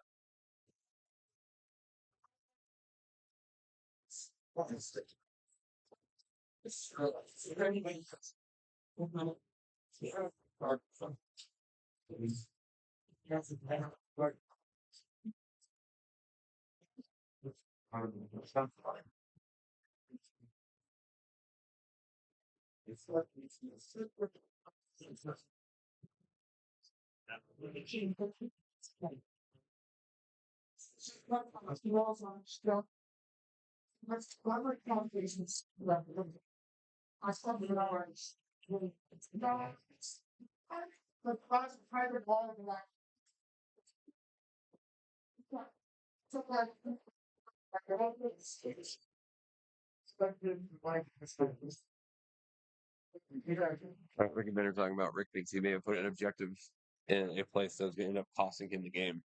So I have to see how that plays out. He's worried he may not have put it in the spot of the table it needed to be on for him to easily get it on turn 5.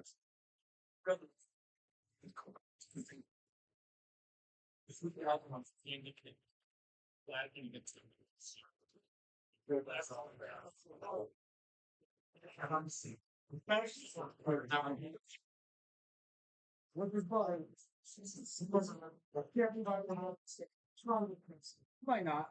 It's supposed to be. You guys have 5 minutes. 5 minutes.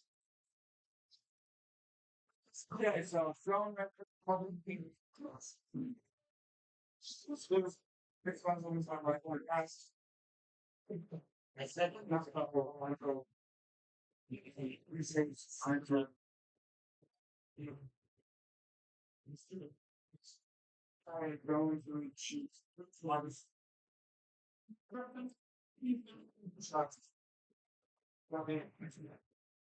Oh, we don't it's not papers.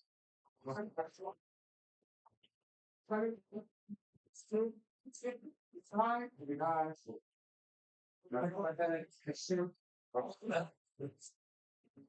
Rhino. That's cool. There's also ways you can maybe build that in, Cameron. There's lots of cool YouTube videos out there of like if you want certain effects. There's a lot of ways to like do visual or do painting tricks that will make it look like something without actually having to do it. That's one of the best things about this hobby now is that how much information is out there on YouTube that people are sharing about how to do cool stuff with their paint schemes and their basing.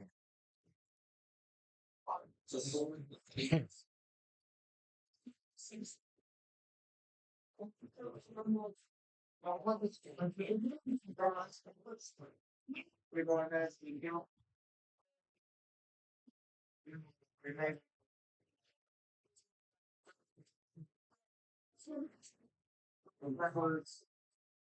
I'll tell you this, Harold. There are tons of tournaments in Europe, all over the place. Not Lorecast, obviously. Lorecast, the people who run it are here in Michigan, the United States, but the scene in Europe is huge. Brad has been on Team America a number of times for the World Team Championship. And every single country in Europe sends the players to the World Championship every year. And they all have their own tournament scenes running in their home countries. So there's definitely stuff out there. If checking out a tournament is something you're interested in doing just to kind of see if it's a vibe you're interested in, they are all over the place. I highly encourage you to use Best Coast Pairings. It's a great way to find tournaments in your area. But it is not limited to any one locale for sure.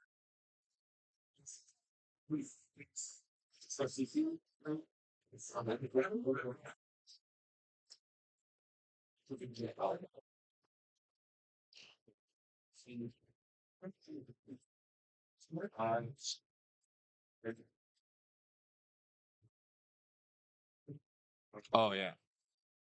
It's huge. I don't know which countries had the biggest scenes. Like I know Poland is notoriously one of the best countries in the world. They have a huge scene. Germany and France both have huge scenes. England is where 40K was invented. They probably England probably has the biggest tournament scene in the world. They have 300-person tournaments or more like every month. So it's huge. Spain has a really huge community, but I don't know as much about it. But I do know they have theirs is really more isolated to Spain. There's a little bit less of the international travel. The one country I don't know a lot about is what Russia's scene is like. I know that China is developing a huge 40K scene very quickly. They attended the World Championships last year for the first time, which was really exciting to see.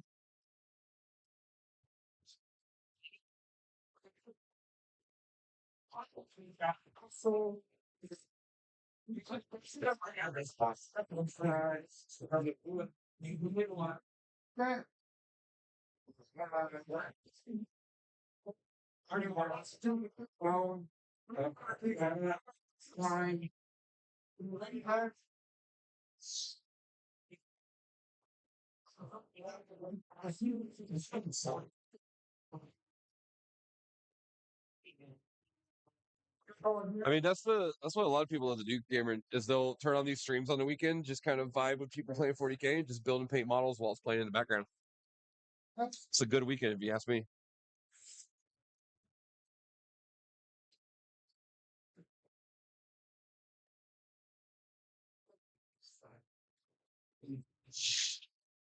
All right, you guys are in. Hardly I'm going to roll this. This is the pair. You roll this one. I think that game might be over. I don't have a score in yet, though. Looks like our Orcs Imperial Knight game is over, but I don't know who won yet.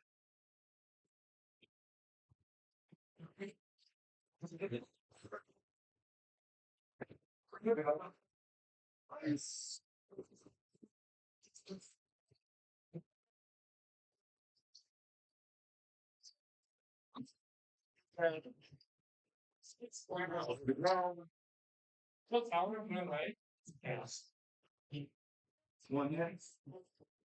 One nice.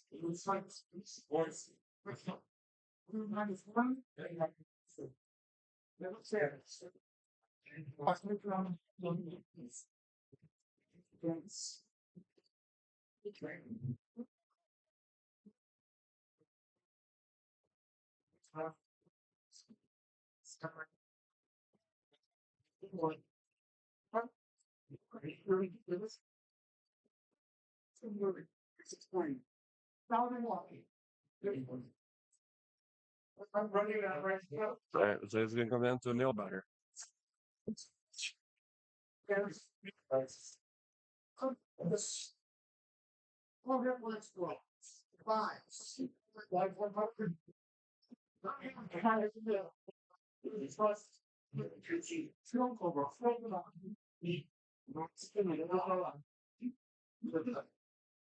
will be a fifth round after this one.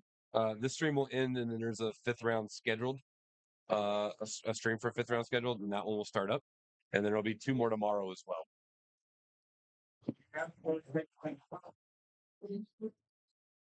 Wow, I get 6 secondaries. 6.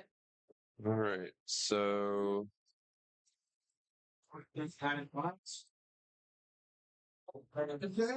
Ben, your final score is going to be 78, right?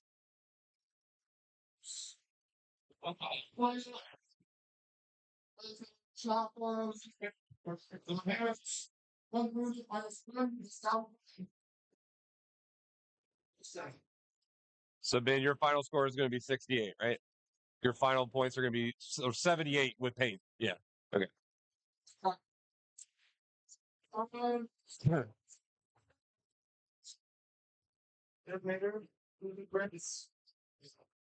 Those two guys over there, here's another room. Well, we were saying about some problems. So,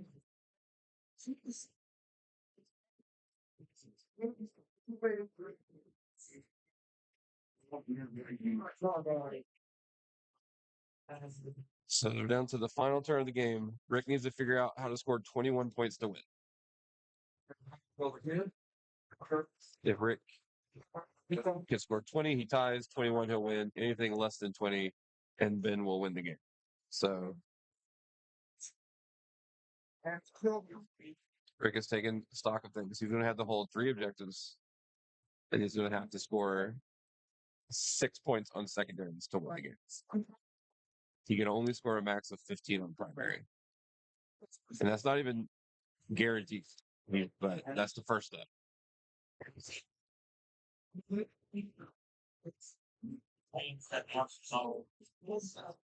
You just decide where. Yeah. I'm deciding on time. You can draw some.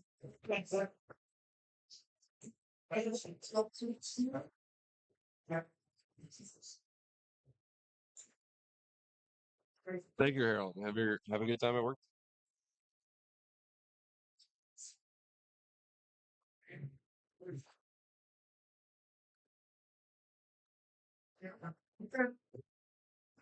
So I have clients, guardrails, the tie, and try posting. So we have to go to I have goals. The goals. Pass. The crop. Passes. That's all I was asked. Her prince actually not opposite. Could you charge for that? I'm the adjuster. Same part of it, whatever it's up.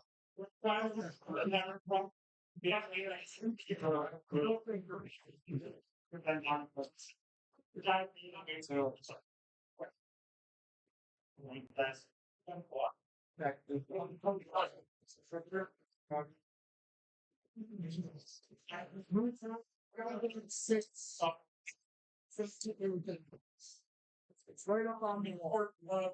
It's right up on the side of it.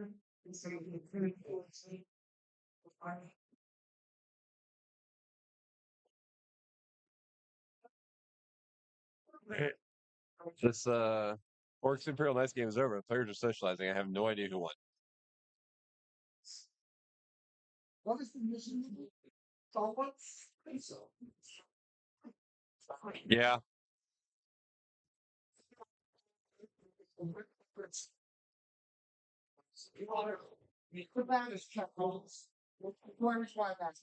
It is stalwarts. I can tell you that much. I don't know what it does, but it is stalwarts.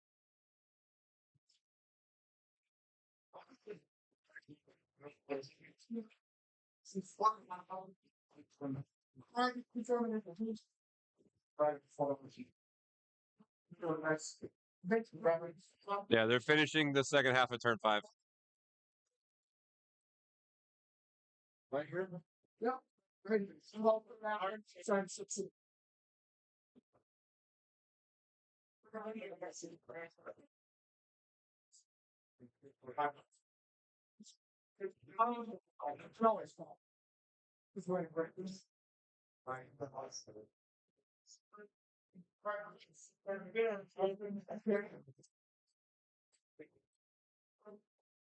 So, who's the touch there?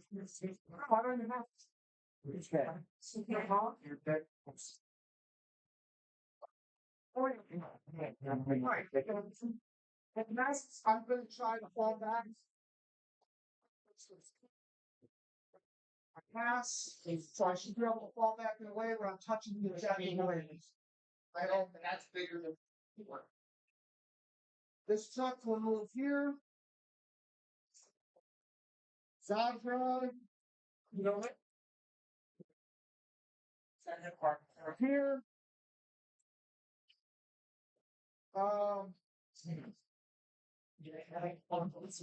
I'm just gonna hit a chart with try.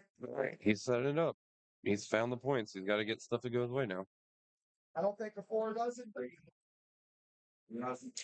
So the truck has to do it. Now, 5 all the words. Take my So I'm just outside of niche. Probably hit the rope under my outside. Nice. You hear me that? Right, Death Guard Terminators are going to heroically intervene, try to stop this objective from happening. I showed 60s. Okay, you are base. No, because when I did roll the 5, it looked to take 2 of 3. It was worth. Yeah, it just that's. Look at this stuff. Like the next thing shot you. So if the truck brings the crews out, we tie, trap me here.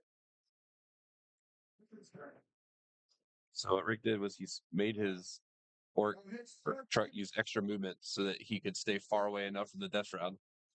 He's trying to tie the game. If he kills this. So what was the final points for you, Rick? Save that point. -1. Save one. So now. Fair enough. So Rick, what happened? So he's gonna get no behind the lines. You get the best conversation. No. Now, 1. 1. Yep. It's gonna get a 1 for primary, 5. That's it. So Rick took the risk. Doesn't look like it worked out. It's coming up a little bit short. So the final score is going to be 78 to 63. I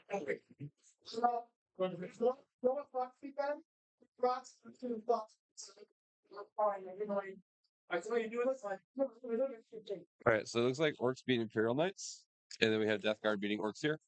So our top 8 is going to be Orcs, Death Guard, World Eaters, Orcs again, Death Guard again, Orcs a third time, and Sisters. And then we'll have one X and 1 player up in there. Looks like Votan right now. All right, we'll see. We'll see what kind of interesting game we get paired for next round, guys. We'll have we're gonna have round 5 going about 1:45, 2 o'clock. So hope you join us then, and we'll catch you soon.